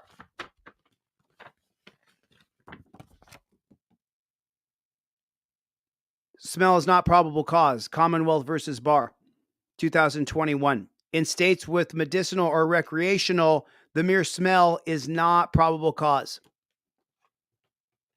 That's all I'm saying. And that's caught on camera. You are going to say something different. I would say something different. And I wrote this. So do you see? It's not the piece of paper. It's the rigid set of policies, procedures, and protocols you put in place to keep yourself safe from this authoritarian police state, prison state, death state. Death state that we're living in today. Put a 1 in the chat if you understand what I'm saying. If you understand what I'm saying. Jody, good to see you. How are you? Oh, God. Good night, Jody. Jody! Thanks for coming, hon. Thank you for coming. I appreciate it. The trifold interrupts their set of protocols and policies that they're trying to do to you. And they're trying to arrest you, man. They are trying to arrest you. Good afternoon, so everyone. This was on the thumbnail of this video right here, that we're doing tonight, right now. Okay. This story was on the thumbnail, and I'll give you a little update as soon as you see the news. Now, the deputy who shot and killed Senior Airman Roger Fortson has been terminated. The Okaloosa County Sheriff's Office revealing just an hour ago that Deputy Eddie Duran was fired following the completion of an internal investigation. The investigation determined Duran's use of deadly force was not objectively reasonable and therefore violated agency policy. Haven't we seen this in the news? I mean, haven't we seen this police department in the news? Where have you seen that news? Where have you seen this police department before? Where did that come from? Okaloosa. Where else did you hear of Okaloosa? Anybody else remember? Anybody remember Okaloosa? Night, Jody. Anybody hear of Okaloosa? Ever heard that before? Where have you heard of Okaloosa before? Anybody? Let me know in the chat where you've heard of Okaloosa before. Separate from the Florida Department of Law Enforcement's investigation, which will determine if Duran should be criminally charged. On May 3rd, Duran was directed to Fortson's apartment by people at the complex who reported a disturbance. Body cam video shows Duran knocked 3 times. When Fortson answered the door, he was holding a gun by his side. The sheriff's office says Duran confirmed that Senior Airman Fortson did not physically resist him, and the investigation. And he shot him right away. You see that? Fortson answered the door with the gun in his hand in his own home. The office says Duran confirmed that Senior Airman. He's holding the gun in his hand, and he killed him immediately. The police department fired the cop, but now the cop wants bail. Fortson did not physically resist him, and the investigation concluded that Fortson did not point the gun at the deputy. Sheriff Eric Aiden said in a release, this tragic incident should have never occurred. The objective facts do not support the use of deadly force as an appropriate response to Mr. Fortson's actions. Mr. Fortson did not commit any crime. By all accounts, he was an exceptional airman and individual. Breaking now, the deputy who shot and killed Senior Airman Roger Fortson has been terminated. The Okaloosa County Sheriff's Office revealing just an hour ago that Deputy Eddie Duran was fired following the completion of an internal investigation. The investigation determined Duran's use of deadly. Airman Roger Fortson case. This was 7 days ago, 8 days ago. There it is right there. This is what I was looking for. Former Okaloosa deputy Eddie Duran has been released from jail on a $100,000 bond. He shot a guy in cold blood who had a firearm in his hand, and he just murdered him. And now he's out on bail, which is just so absolutely ridiculous. If it was you and me, there's no way we would be out on bail. There's no way. If you killed somebody, it's so frustrating. It's so frustrating because if you killed somebody, you wouldn't get a bail. If you shot somebody in the head, you wouldn't get a bail. You wouldn't get a bail. You wouldn't be. So Okaloosa, Slicegata, is where the Acorn cops were from. I'm pretty sure Okaloosa. I'm pretty sure Okaloosa cop shoots Acorn. Yeah, man in the back of an Okaloosa car. Yeah, I was right. So it is Okaloosa.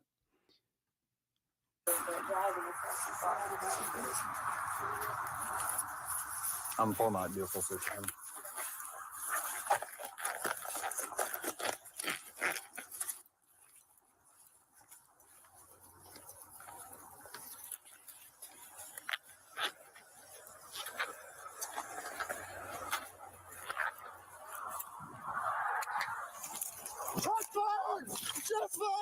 See, I never heard the Acorn hit the top of the roof. I heard that another news agency broke it down.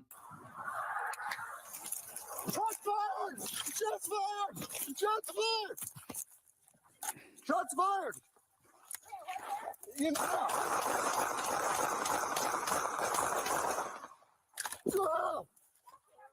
hit! I'm hit! What? I'm there! I in the car! I shot through the car! Oh!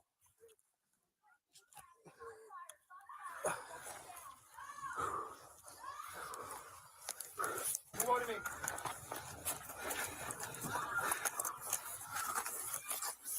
Jesse, come back. Mark vehicle, right there. Dude, am I hit? Go. Let's get further back. Do you know your tag number off the top of your head? Okay, it's okay. See, no one heard any shots fired. What? Oh, hey, right there. And it's crazy. She didn't get in trouble either. Neither one of them did. They just needed more training. She unloaded her gun into a car, not knowing who or what she was shooting at. Jesse, are you okay? Get in the house! Get in the house! Jesse! Get back! Where is he? In the car! 43, give me traffic. Shots fired. I got a deputy down.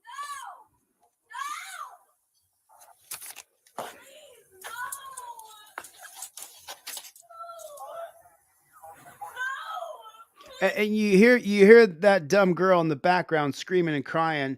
She's the one that called the cops because he didn't bring the car back in time.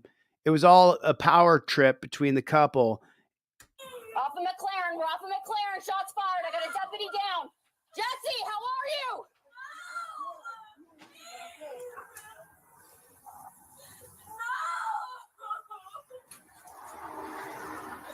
you? Nobody got shot. It was an Acorn. Jesse, how are you?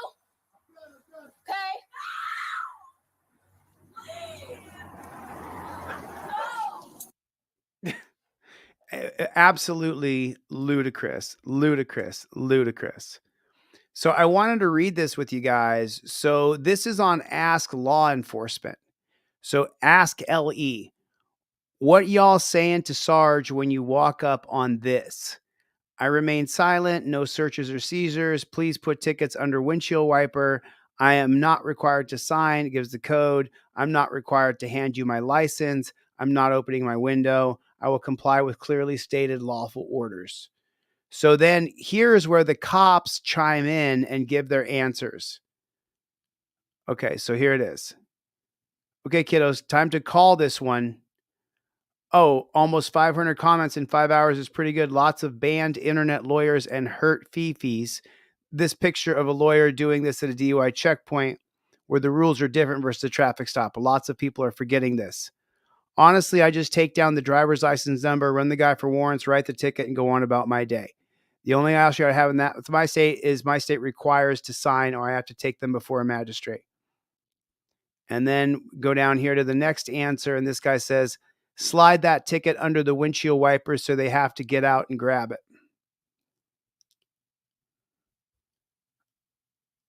I'm just saying, try to find a way why this guy gets pulled over so much that he made a sign. So here, can we answer this question? I'm just trying to find out why this guy gets pulled over so much that he made a sign. Well, I can tell you why, because, yeah, Joseph, I sent you out a big, well, I tried to send you out a big package today. I got a bunch of them here, but he says that, why is this guy getting pulled over so much? So how come? Because cops are hiding, trying to pull you over. Cops are targeting people to pull them over, to ticket them, to impound their car, to arrest them. So go back to this answer right here. Let me show you something very, very telling. The very first answer we saw. What was the very first answer we saw? Honestly, I just take down the guy's DL number and run the guy for warrants. That's it right there. That's it in a nutshell right there. They believe their goal is to arrest you for the government, for the state, and then put you into the money-making apparatus of the jails and the prisons. The cop believes that that's what his goal is. I take down the driver's license number, run it for warrants, and then if I can arrest him, I do. If I don't, then I just put the ticket. And then he says something about they're required to sign in his state, or I take it before a magistrate. So that's all fine and dandy.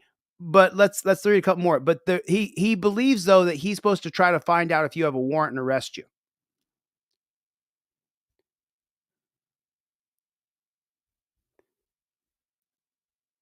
In my state, people are required to turn over license and proof of insurance to the officer. For officer safety reasons, there's Terry versus Ohio. There's Terry versus Ohio right there. I'm not standing in the driver's side of a car with my back to the highway with a paper blocking my view of the operator and both my hands occupied while trying to write something down. I can barely. Oh my God. Listen to the paranoia in that. I'm not standing on the driver's side of the car with my back to the highway with a paper blocking my view of the operator and both of my hands occupied while trying to write down something I can barely see. I normally do passenger side approach anyway, so in this situation probably would play out differently for me to begin with. And the OP asks, my state gives me full control over which window, if any, I conduct business at. Conduct business to steal your money. There are also a few questions they must answer, such as necessary information for a criminal summons. Failure to comply with the latter can result in being arrested and lodged in jail.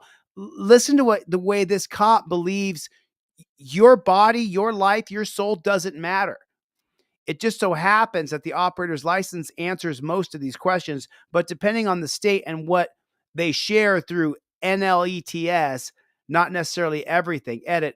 Finally, no right to requirement to produce a lawyer during a traffic stop, and even if one appeared, I'd dismiss him from the stop. Something to think about here. No right or requirement to produce a lawyer during the traffic stop, and if one appeared, I would dismiss him. There's some food for thought right there.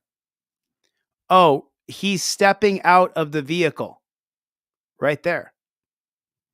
Honest question, why does he need to? Pennsylvania versus Mims. Wow. What about that situation would make you reasonable suspect threat to your safety? Make you reasonably suspect a threat to your safety. So in Pennsylvania versus Mims, the court did not rule that you can order someone out of the car to conduct a pat down. They ruled that a police officer doesn't need justification beyond the original reason for the traffic stop in order to order a driver out of their vehicle. What? as the driver is detained and the police have the authority to direct their movement to an extent. In this case, when the driver stepped out of the vehicle, the officer saw a bulge consistent with the weapon and conducted a pat. That the whole thing is incorrect. Jolly Green Spartan, your whole thing is incorrect. You're incorrect. That's an incorrect answer. I'm sorry. That's incorrect. Pennsylvania versus Mims states the cop has to believe that you're armed and presently dangerous to order you out of the car, not to conduct business. If the business can be conducted without ordering you out of the car and you can prove on camera that you are, it says it in the trifold. I wrote it in such great detail. I'm trying to encourage people without sending them to jail. But if you read what is written in the trifold, and I spent days sitting here trying to get the wording right for this so that I wouldn't walk someone into jail.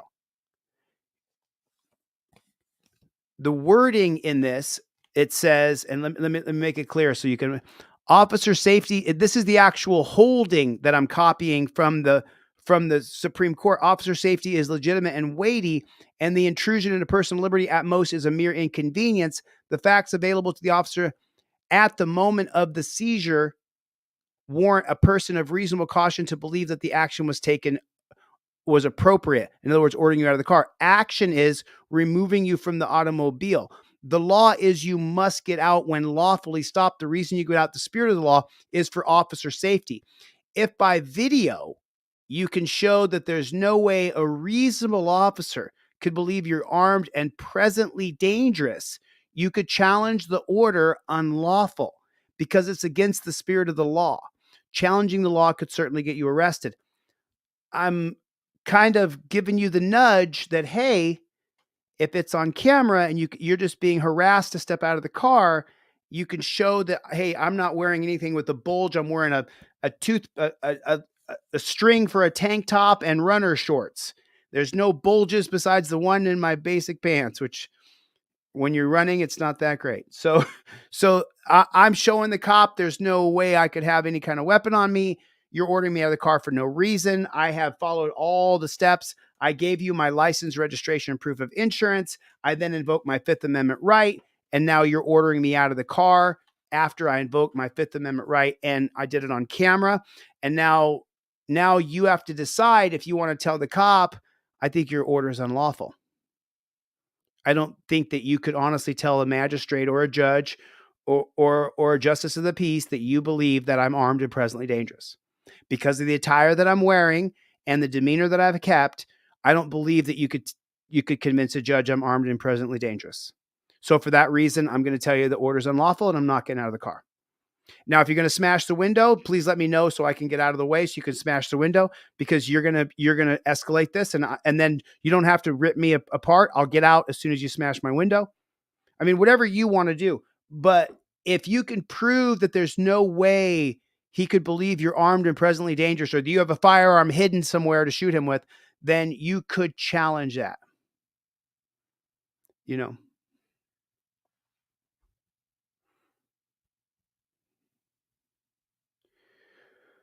So Free Country's back. All this talk and videos of violent, angry cops. Come on, people have every lawful right to have concerns about cops. Yeah, that's, 100% correct. We totally agree. Totally agree. You know, I saw this video earlier and I didn't want to, I thought this isn't really my topic, but it kind of is. So I want to show it to you, but before I do, let's read a couple more of these, what the cops are saying over here. An officer made me get out once to a giant dog barking and being in the car. Okay, so that thread goes on for a minute, but then I want to see. There's another American here who thinks the Supreme Court in his country applies to Canada.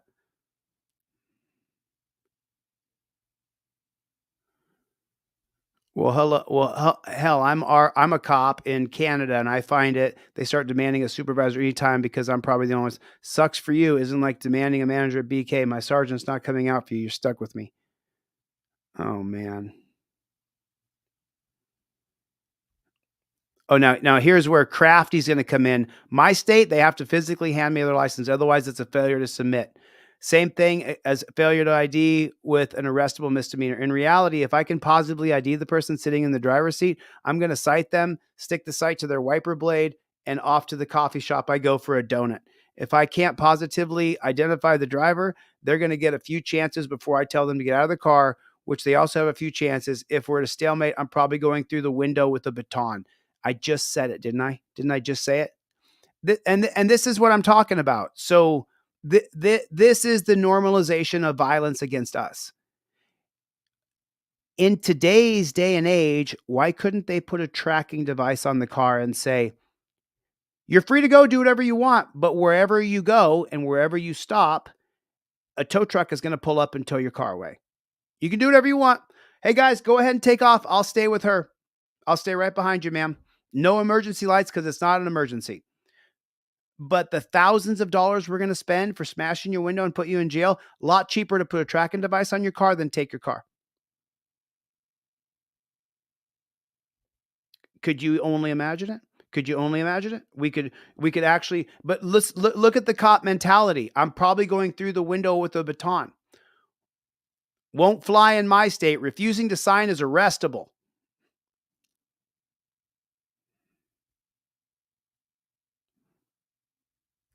How to get issued every single applicable ticket with one simple trick. You want your lawyer? Call him out here, but you're not leaving until we talk. Once he realizes his lawyer ain't going to show up without a promise of some good money, he's sunk. Come and watch me ruin this guy's day. I would just write whatever ticket and he could take it or not. Oh, here's their philosophy, by the way. Ask, tell, make. If you don't know what that is, I wish that Jeebus Crisp was in here. Jeebus Crisp from Ironton, Ohio. Have you guys seen American Patriot Forever? That channel's starting back up again. We're starting to run the series again. So we're going to get updated on there on American Patriot Forever. Ask, tell, make. The cop will tell you, I'm going to ask you to do it. I'm going to tell you to do it. And then I'm going to make you do it. You know, you're such a tough guy. You're such a tough guy. You know, that is once again violence being spread to you, that you're supposed to accept the violence, that if they're going to ask you, tell you, and then make you, and you're supposed to be okay with that.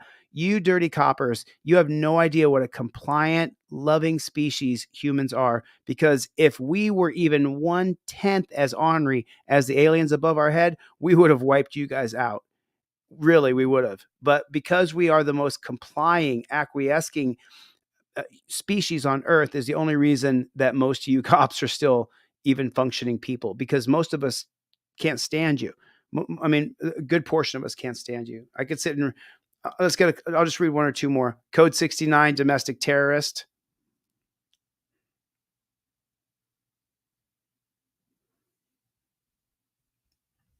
Well, you can see the way these guys are.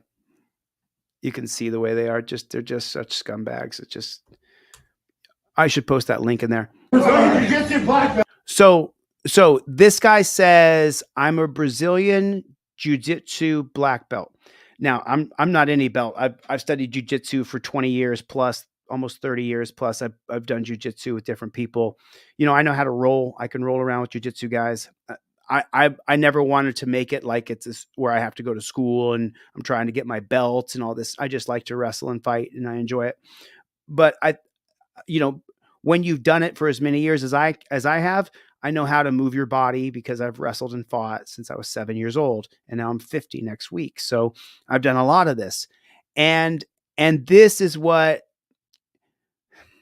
if you are a cop and you don't know how to do basic jiu-jitsu and basic wrestling, then you're the most dangerous cop there is for us, for we the people.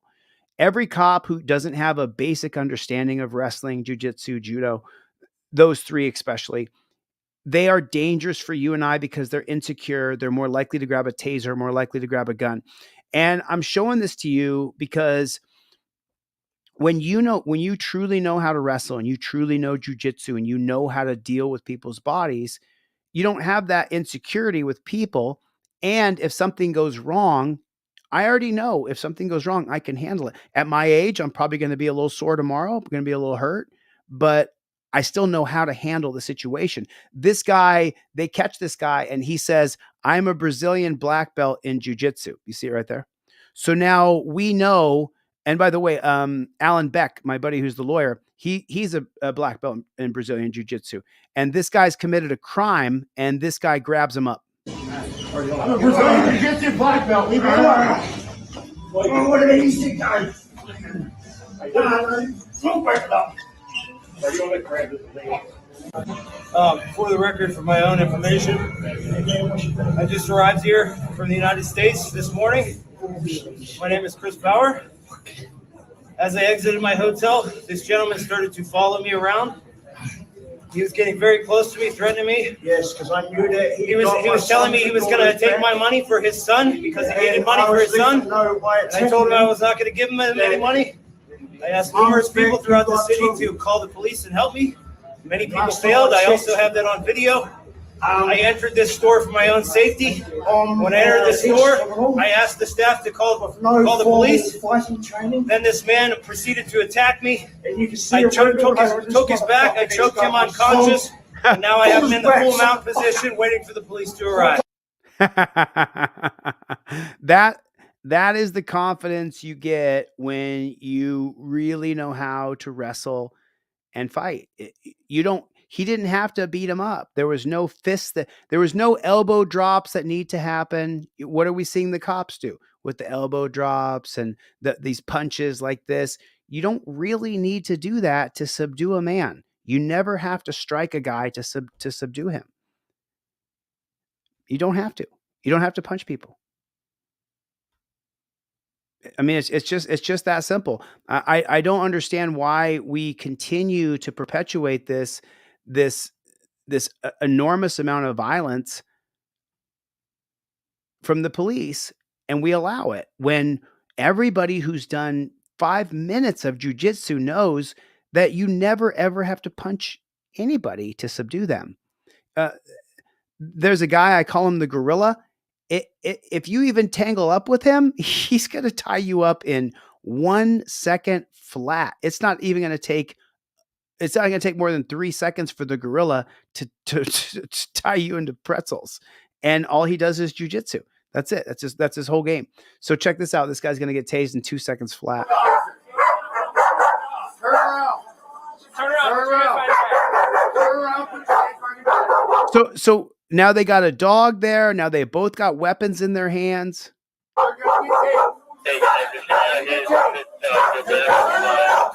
Oh, he's got his dog between his legs.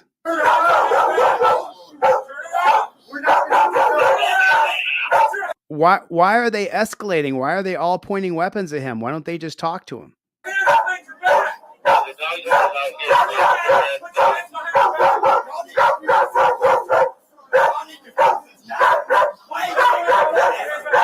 And this guy's got a gun out to shoot him with a gun.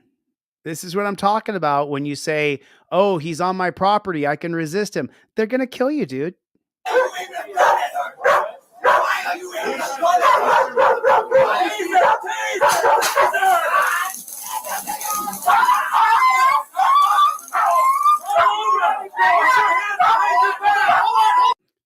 The poor dog. My God, this is vicious. Is the dog getting electrocuted too?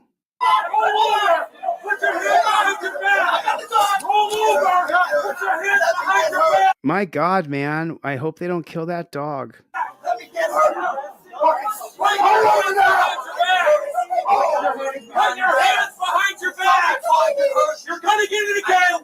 Look at all these beta males standing around with their tasers in their hands. It's just, they're so weak.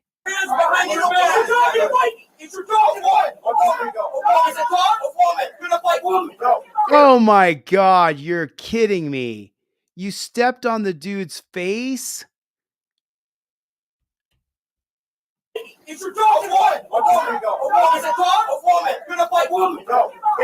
You gotta be kidding me.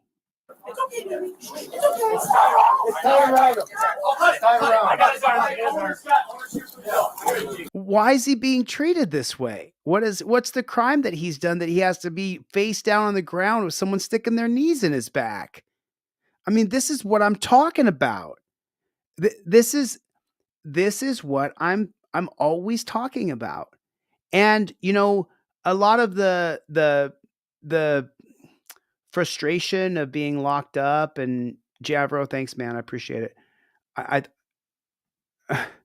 King Braveheart, if you get pulled over by a cop at a traffic stop, in your hand you will hold your cop card and trifold. Okay, King Braveheart, thanks for your support. I really appreciate it. This normalization of how these cops are abusing us and treating us is what I'm talking about. This normalization, like this is a normal thing. Like you should be treated like this upon interaction with the police.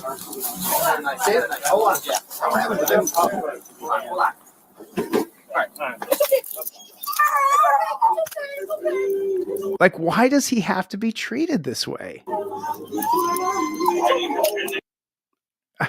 I just want to dub in and this to me is probably one of the most egregious things I've seen in a long time. What the hell?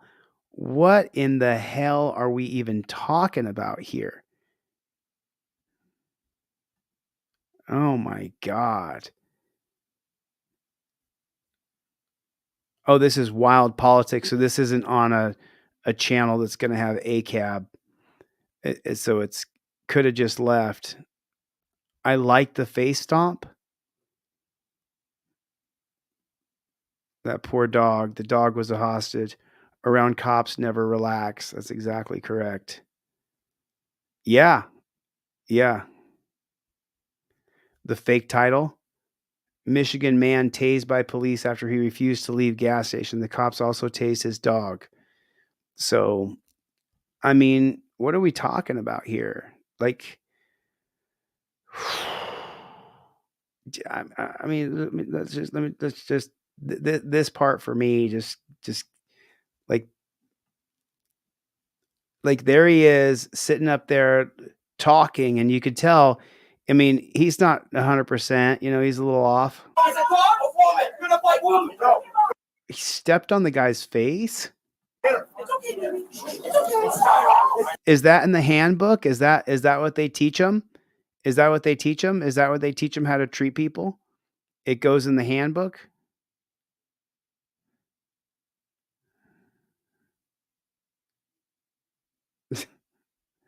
I'm just trying to figure out what I mean. Is that the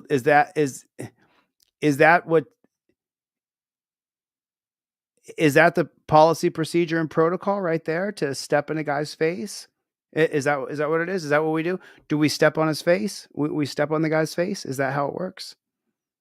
What do you do when a guy's, when he's complying, laying on the ground after you tased him and he's still talking? Step on his face. That's what you do. You step on his face, because this graphic for the American populace that is supposed to be a free population. Yeah, that's perfect. That's that right there. That's look at the dog. The dog even looks hurt that it's happening. The dog looks like, man, why are you doing that to him? Like, why are you doing that to him? Why are you stepping on his face? Why don't you just grab the dog? Why does his face have to be in the ground? It's just so confusing to me why his face has to be in the ground.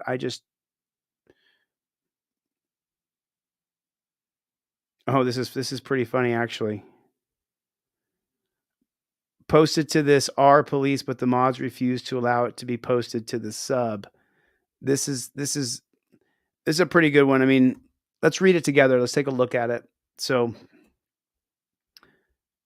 let me open it big so you guys can see what I'm reading here. But this.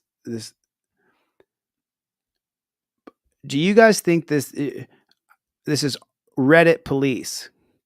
Do you guys think this sub actually want advice on people dislike you, on why people dislike you, or are you just looking to stay in the echo chamber?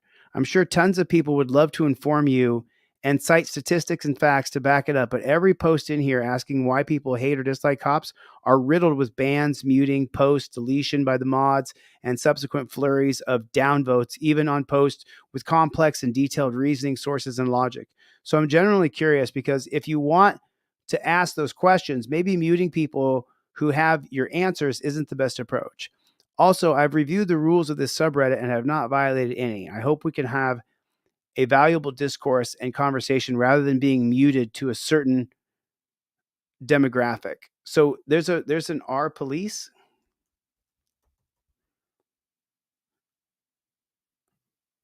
I have never seen it.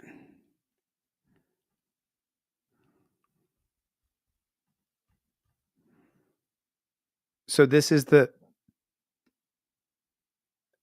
R police subreddit.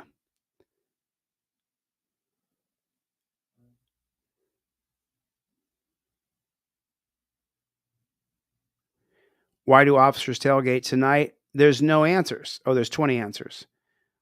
I get a full green light, start pulling away as we can. I spot a pair of headlights in my mirror. I watch them accelerate rapidly, closing the gap. Oh, it's a full-on thing here. They proceed to tailgate me for several blocks. After I don't speed up or brake check them, they back off but continue to follow close. At the next red light, they stay behind me. When the light turns, they pull away. When the lights turn, they let me go, and then they turn around. They decide to U-turn. Why are they trying to goad me into speeding? Why are they trying to incite a road rage incident? Isn't this a form of entrapment? Did they think that because it was a nighttime, I wouldn't recognize it was a cop on my bumper? I think it's another civilian driving aggressively or maybe do something stupid. If they'd taken the lane next to me in the light, I was going to ask them why the tailgating was about. Could they not read the plates with their bright lights? I was annoyed. Try reading your plate. Wait for the computer to give it a return. So it's one conversation. Depends on the car, but a lot of times you do need to be very close. I don't think that's true. So this is the subreddit for Reddit police. I mean, LAPD is using an automatic dog now. We knew this was coming. There it is. We knew this was coming.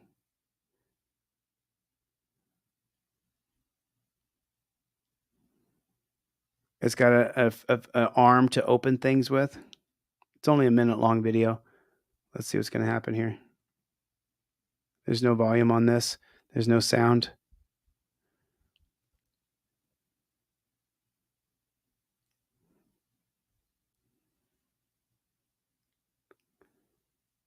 Is it going to get there? Is it trying to open the door? What's the deal here?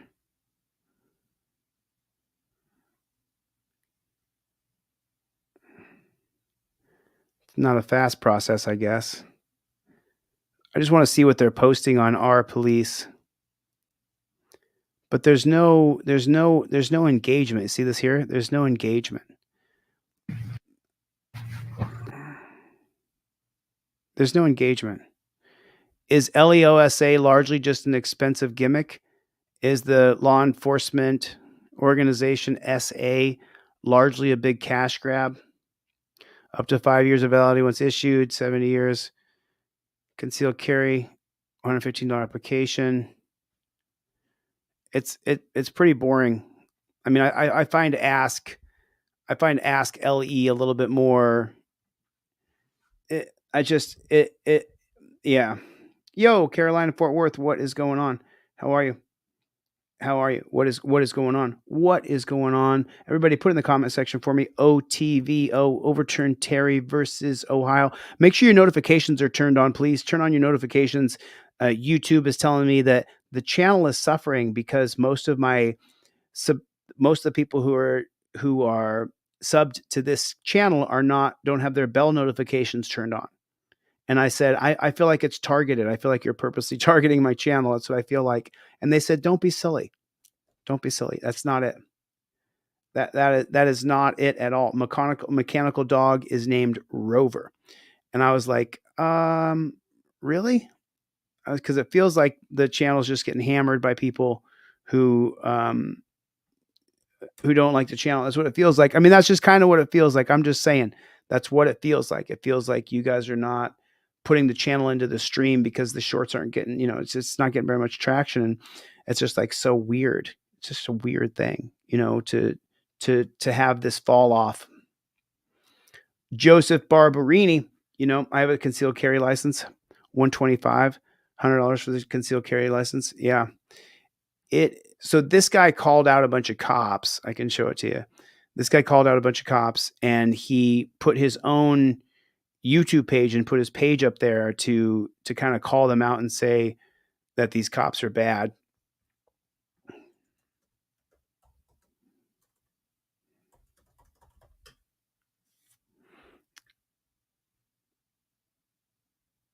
"15 minutes away from home." Oh yeah. Oh, do you guys remember this? Do you guys remember this?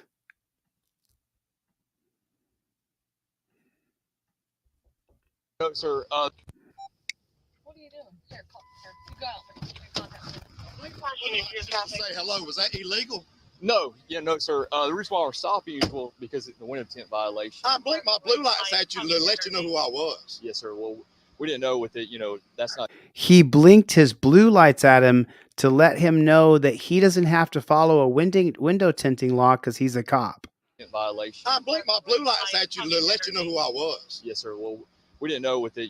That's not a government tag. That is a unofficial tag. Okay. That tag's not even on file. I see. Yes. Well, we have to catch up the bill to run it and everything like that, sir. So I won't blink my blue lights at you next time. I'll let you just sit there. I was just speaking. I'm the police chief in Zebra. Well, nice to meet you, sir. Matt Polk worked for me. Your chief worked for me. Yes, sir. There's no need to get upset. I'm upset because I spoke to you when I come by, and now you're pulling me over. Sir, I've never met you a day in my life. I understand that. Why are you being hostile? Easy. I don't have to talk to you. Okay. Easy. Oh, he feels the same way about pigtails that a lot of people do. I'm talking to you. Why are you being hostile right now? Are y'all gonna write me a ticket? Are you gonna write me a ticket? Sir, we're just trying. I'm the police chief in Zebra. You wanna write me a ticket? Why are you coming up to me like that? I'm doing my job, right? What are you stopping for? I'm stopping you for one. Your window tint start. I have blue lights in my car. Okay, you know how many officers have blue lights? Are you writing me a ticket? Yes or no? I'm conducting my investigation. Are you writing me a ticket? I'm just to leave. Do you have your driver's license? Sure, I have my driver's license. Literally. Oh man, look how annoyed he is that he just has to produce his documents. What do we have to do? We have to go over and get our driver's license, our registration, proof of insurance, all ready to go. In case the cops who are hiding on the side of the road to get me pull me over, I got to be all ready to go. But this copper right here, he can't even stand providing his documents for 2 seconds flat. A ticket? Yes or no? Are you writing me a ticket? And she's not going to let it go. I'm conducting my investigation. I'm just to leave. Literally. I'm fixing to make it a whole lot more. I'm fixing to make it a whole lot more. Your boss. 1111. I'm out here with Illinois.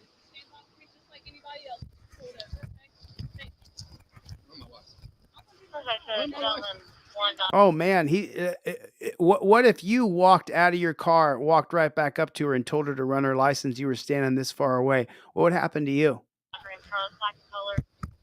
Machine construction company out of Losersville. Registration showed expired, valid insurance, negative 90 hours.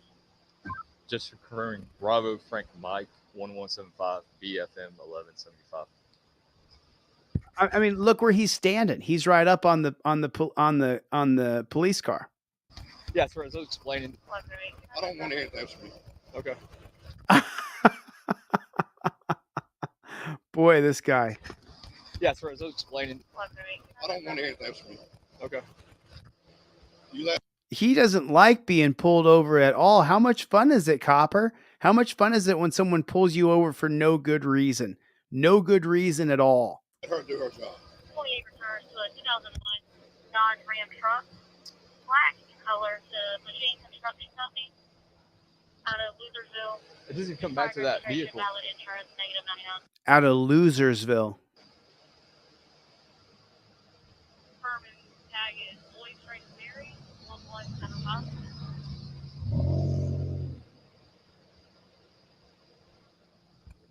That's 28 cars, no vehicle found, negative 99.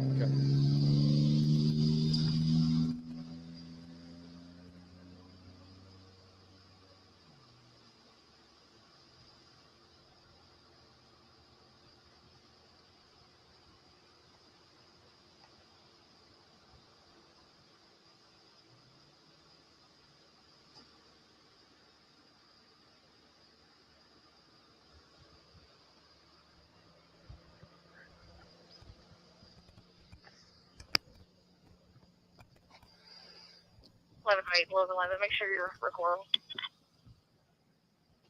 Yeah. What? She's about bringing your driver's license back up. That's fine. Yeah.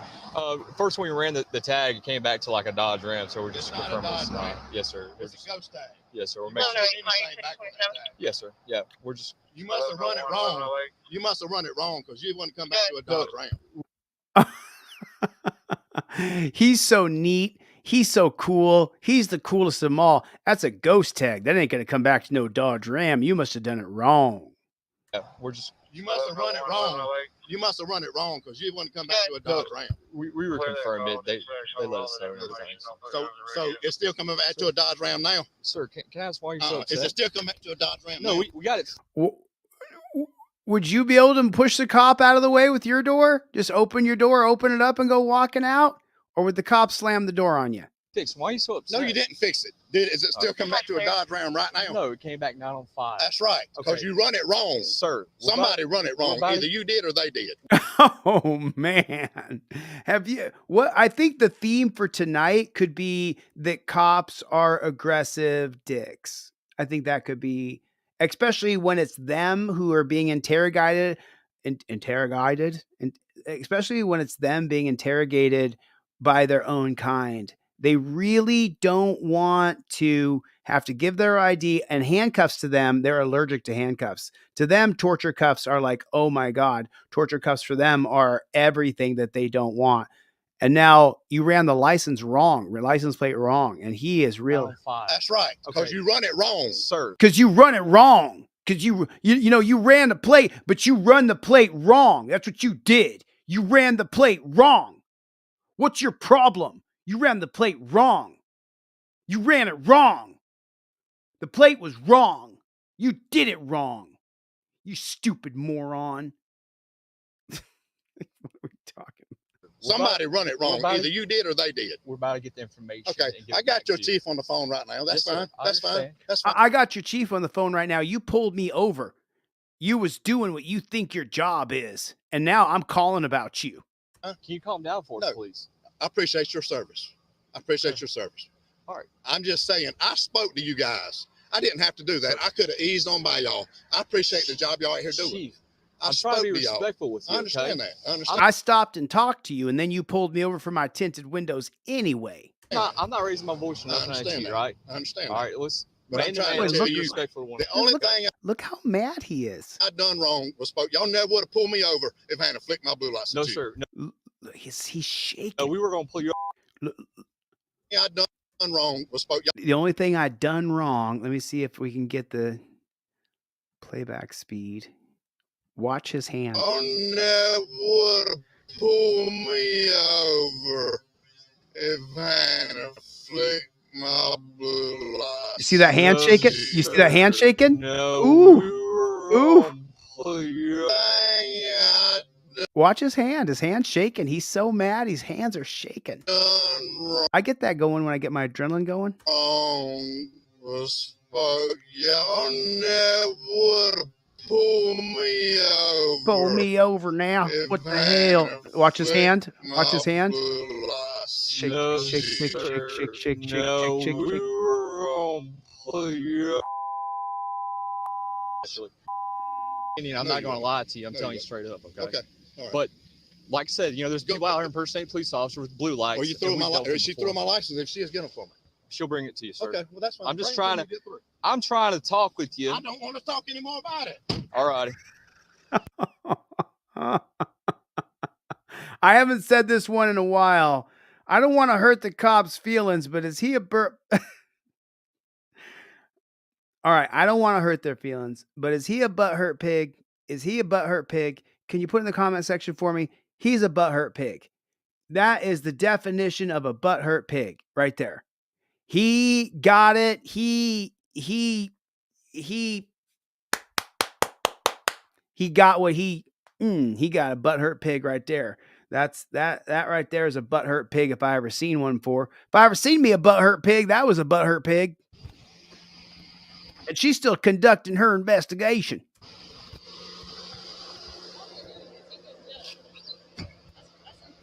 That's very unprofessional. That's unprofessional right there. You know, we put people in chains.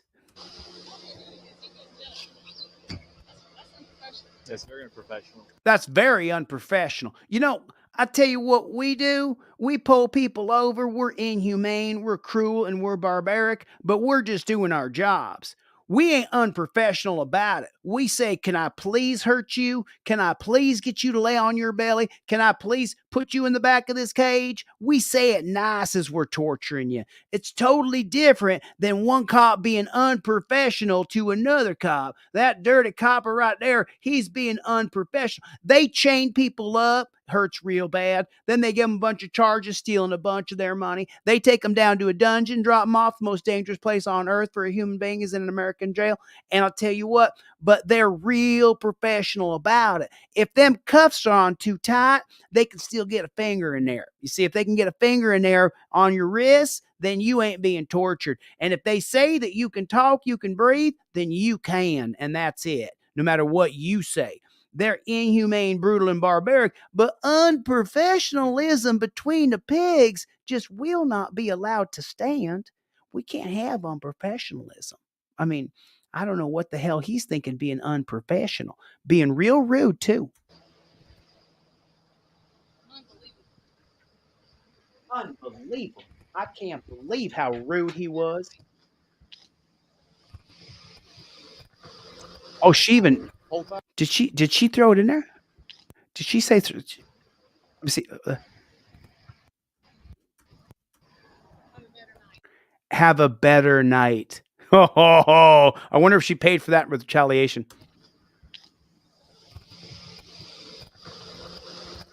Hold on.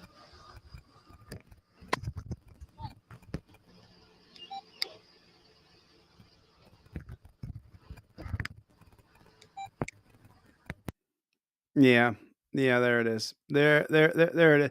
You know, he was so rude. The way he was just talking to her and the way he was being meany, he should not have done that. He should not have treated them that way. The way he was like standing up for himself and saying how he was mad that he was getting pulled over, stuff like that. He shouldn't have been doing that. He shouldn't have been doing that. You shouldn't be aggravated or aggressive just because the police are here to arrest you. It shouldn't be a problem. That shouldn't be happening. That should not be happening at all. You should be professional as we ticket you, take your money, pull you over, ruin your day, and tell you because it's the windows tinted. Oh, your windows are tinted, but you're a copper? Shoot, I didn't know you was a copper. You can have your windows tinted all day long. But you know what I'm saying. You know what I'm saying. Hey, let me see your hand. Oh, shit. Did he just say, oh, shit? Whoops. Hey, let me see your hand. Oh, shit.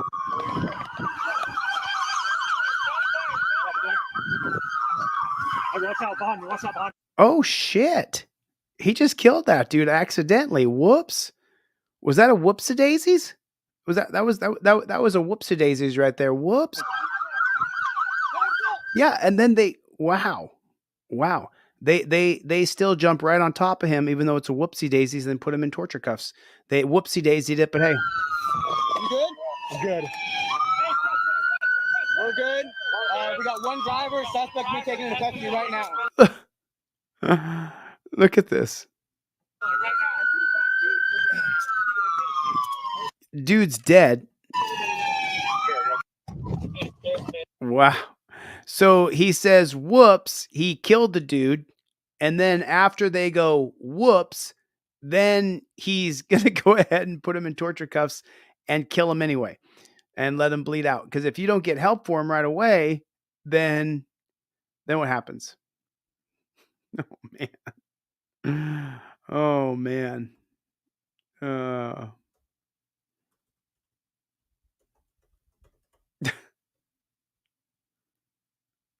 It's just, what is that? Of you. Get your boy on the horn and get. Oh, I love this. I love this. You guys remember this? I mean, we've seen this before, but this one is just stop resisting, Claudette. Stop resisting. So this cop runs over to these young guys and just starts treating these bikers as though they're all one gigantic family of people. Bullshit. I'll write a reckless off citation to every goddamn one of you. Every single one of you. Get your boy on the horn and get him back here. I'll write every single one of you. Every single one of you were called in for passing on the berm, passing in the middle. He's coming. I know exactly who he is. I'm not playing. It's not the one on the bike. So it doesn't matter if someone called you in, there has to be a complainant. There has to be someone willing to testify against you. They can't call you and give you a ticket for that and then not have somebody who comes in and testifies against you. So he can say that every one of you were called in, but there's a long road to hoe here for the cops for them to convict you of a phone call. Every single one of you. Every single one of you were called in for passing on the berm, passing in the middle. He's coming. I know exactly who he is. I'm not playing. It's not the one on the bike, though. No. I'm saying that he was asking me who I was on the phone with. Get his ass back here right now. I want all your IDs now. Don't lie to me. I don't want your explanation. I want his ass back here right now. Give me your registrations and insurance and everything. Get it for me now. Helmet on. Do you know how many times you guys were called in by motorists? 12! Helmet on. Do you know how many times you guys were called in by motorists? 12! I'm sorry. We might watch this a few times here. We might watch this a couple times. Hold on. This is the closest I can get. Helmet on. Do you know how many times you guys were called in by motorists? 12! 12! Almost causing fatal crashes on my goddamn interstate. 12! On my GD interstate. Almost causing fatal crashes on my goddamn interstate. 12 times! And then your boy wants to run. You want to tell me you don't know who he is? Every one of you is getting a reckless assault citation right now. And if he doesn't come back, every single one of these bikes is getting towed for your reckless operation.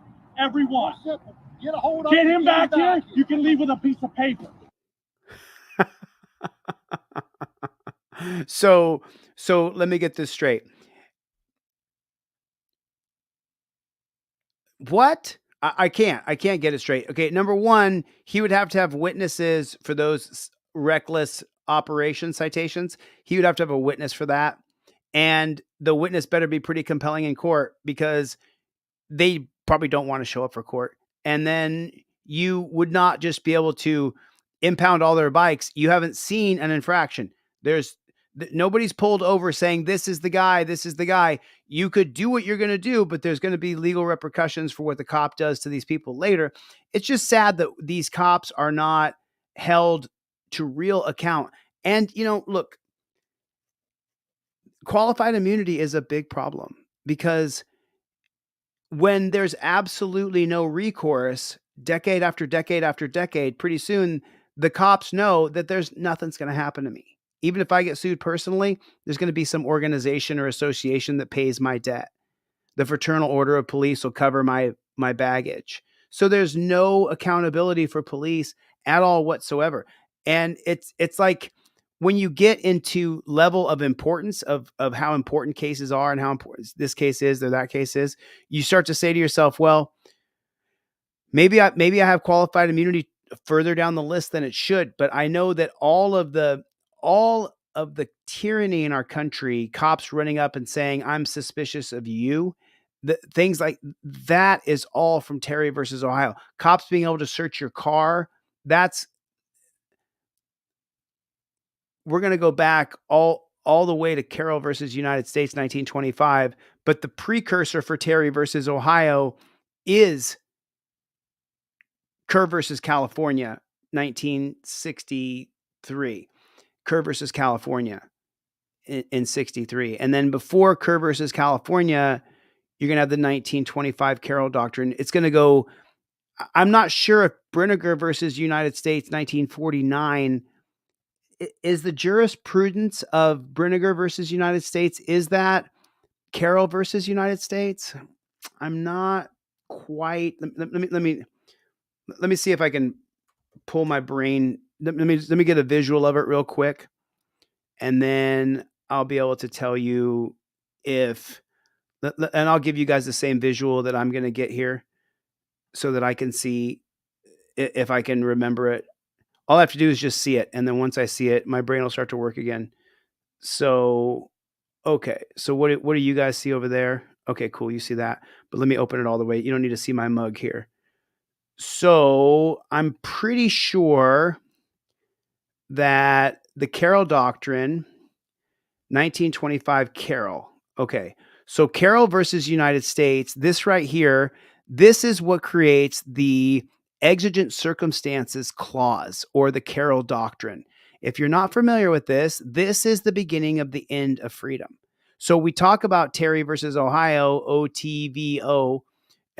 So Terry versus Ohio, 1968. All cases in America are based on jurisprudence. So Terry versus Ohio cannot be, unless there's a case before it that they say is the jurisprudence.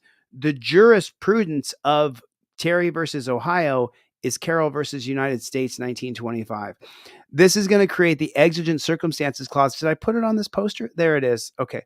1925 exigent circumstances clause. This is, I didn't have enough room up there, so I put it down here. What it does is it creates three different avenues where the circumstances would be considered exigent, where your rights are then put to the side because the situation is such an emergency that it must be dealt with now. So that would be the three stipulations where you can skip someone's rights is if there's going to be a loss of life. If you are in hot pursuit, then you can, all hell's loose. And then if you need to get the automobile to seize evidence. So the 1925 automobile exclusionary rule was created in the vein of prohibition. Okay, so prohibition is going to start in 1920. And if you take a look here, this is the prison industry right there is 1920. By 1933, the prison industry has quadrupled, 4 times what it was. 40,000 here, over 5 times, over 200,000 here. So prohibition is going to start in 1920, and that's going to be with the 18th Amendment. So now Carroll versus United States is based on making sure they can stop a car and seize the illegal alcohol out of it. So the Carroll Doctrine is going to carry these principles that they need to seize evidence. And what evidence do they need to seize? They need to seize illegal alcohol. This is the entire setup of Carroll versus United States, is prohibition. Even though prohibition is going to be abolished in 1933 with the 21st Amendment, you still have the exigent circumstances clause that exists today because of it. And it's the same. If the police believe there's going to be a loss of life, your rights can be violated. If the police are in hot pursuit, your rights can be violated. If the police need to seize evidence, well, the Fourth Amendment, which is right here, the Fourth Amendment is the right of the people. See it right down here? The Fourth Amendment is the right of the people to be secure in their person, papers and effects against unreasonable searches and seizures shall not be violated, and no warrant shall issue but upon probable cause, supported by oath or affirmation of the victim, and particularly describing the place to be searched and person or things to be seized. So that's the Fourth Amendment, 1791. So then when they say, well, we're going to get rid of the Fourth Amendment standard of warrantless search or seizure, and what are we going to be seizing? We're going to be seizing alcohol. And so they say, well, why do we need to seize alcohol? What is the exigent circumstance of alcohol so that I have to stop what I'm doing and seize it? Well, J. Edgar Hoover began to poison the bottles of alcohol. That's what happened. J. Edgar Hoover takes over the FBI in 1924. Really, it's the start of the FBI. The FBI is going to start, I think it's 1918, 1902. I can't remember, but the FBI is going to be started. It's still a young agency when J. Edgar Hoover takes over. And then J. Edgar Hoover works in conjunction with lawmakers and the Supreme Court. They're all in it together, and they create the exigent circumstances clause. And that exigent circumstances clause, which says that your rights can be violated if they have to seize evidence, which is the poisonous alcohol bottles that J. Edgar Hoover is poisoning. You only need a couple poison pills. So I'm not sure if you guys remember this or not, but in the 70s or 80s, there was somebody who had slipped poisonous pills into bottles of Tylenol. Do you guys remember this story? It's a really big story. And so when they slipped poison pills into the bottles of Tylenol, man, the entire country, they threw away, millions of dollars of Tylenol. So the same thing here. J. Edgar Hoover only needed to poison a few bottles of alcohol and let it get around. The bottles of alcohol were poisoned, and then the circumstances became exigent, and they had to seize that alcohol. They had to seize the alcohol.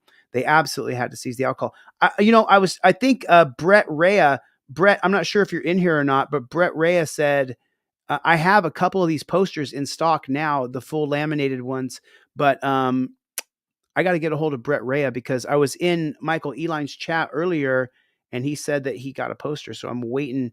If anybody knows Brett, tell him to reach out to me. I sent him to email me. So, but I got a couple of these left, but you guys have to understand the exigent circumstances clause of 1925 was created for prohibition. And then it's still applied today. The exigent circumstances clause is still a part of how the police can warrantlessly search your car today because of the automobile exclusionary rule or the Carroll Doctrine, whichever one you want to call it. It's the same thing. So that's where we get Terry versus Ohio. And I was saying that I can't remember if it was Brinegar versus United. So down here, this case right here, the 1949 case of Brinegar versus United States, this completely wipes away your Fourth Amendment. And I can't remember if the jurisprudence of Carroll is Brinegar is Carroll. I cannot remember if that is or not. Someone else can look up that information for me and let me know. Let me know. Remember, I got these in stock right now. I've got these OTVO Team DLZ friendship bracelets in. I think I got like 25 left. I had 100. We sold 75 of them. I got 25 left. I haven't even shipped them all out yet. Tomorrow they're going to ship. I have the wrong address on there. Unfortunately, I've got my Las Vegas address on there and I can't have it on there. So I went to go ship. And then with each friendship bracelet, I did throw a pair of cop cards in there. If you guys got a keychain or a bracelet, I gave you guys some cop cards with it. So this will go out tomorrow. If you guys are waiting, thank you. I appreciate it. I got you guys, man. Thanks for supporting me and I'm supporting you back. And hopefully you guys are with each friendship bracelet, with each trifold, I added another trifold and I added a cop card in with your order. If you ordered in the past 2 weeks, it's all one order went out yesterday. The next one will go out tomorrow. I just have to change the addresses on there. Sorry about that. So there it is. Perfect. That's what I want to hear. Listen, I got to get the flock out of here. Put OTVO in the comment section for me. OTVO. Shits and giggles. Shits and giggles. What's going on? Shits and giggles. How are you? Glass Heart. Good to see you. I even found a Reddit mod who I'm pretty sure is a cop talk about how he handcuffs 1A activists as soon as they walk up to him. Well, he can, but he's going to have some problems here pretty soon because there's some really cool things going on. What is going on? Will never happen. Hey, how are you? Good to see you. Chuck, where you been, man? How you doing, man? Kyle, what's going on? Soviet, what's going on? KT, how are you? Get in here. Get it how you live. I got it. What's the matter, you? Jim Nunya, what is going on? Oh, I got about 4 people free ones today. Sorry, I've been a little slow on getting out free ones. I have not been shipping very well, but I did get out. Steve, I got your hoodie and your stuff out today. I got Shanta's out today. I'm pretty. Listen, when you're turning 50, Jim, it's not a birthday week. It's a birthday minute. It's a birthday hour. You have a little celebration pop, and then that's it. There's no more celebrating after that. There's no more celebrating after that. One tiny little celebration for your big 5-0. I mean, remember, I still got to make it another week without getting killed out in these streets. So I'm going to do the best that I can, but thank you. I appreciate it, man. Really appreciate it. Roger, good to see you. Joseph Barbini. What is going on? Nice. Good to see you, man. Wow. My first time on the big screen. Glass Heart. Good to see you. I try to get everybody. Ignacio, Marauder. How are you? I try to get everyone. Team DLZ. And then I got Bruce and I got Mikey and I got Greg. I miss V Boyer. She's living her life right now. She's living her best life. So I'm happy for her. KT, I got, I said Mikey B. Chevy, what's up, Playboy? Cope Doggy Dog. Cope Doggy Dog. Thank you, Hef. Good. Thank you, man. I appreciate it. I hope I didn't get, I think I missed a couple super chats. April, that's the one. April, I have your shirt, but you have to wait till I unpack it in a box. Remember, I said I'm getting shirts. I got Shanta's shirt, April, but I didn't get yours. I have it. It's in a box. I have to open that box. So it's going to take a minute. It's going to take a minute, but I promise, April, I absolutely love you. And I will get it for you. I promise. Brandy, sent you off a bunch of stuff. Love you guys, man. Love this crew. Love you guys. Bree, so good to see you. Listen, Stacy, how are you? Drophead 74 was in here. Did I see AMG Stealth as well? I'm not sure. King Braveheart, what's up, King Braveheart? Good to see you again. Missed you. How you doing? Hope you're doing okay, my brother. Thank you for coming. I appreciate it. Really appreciate it. I got to get the flock out of here. What's the matter, you? I'll see you guys on the next one. Later, Gators.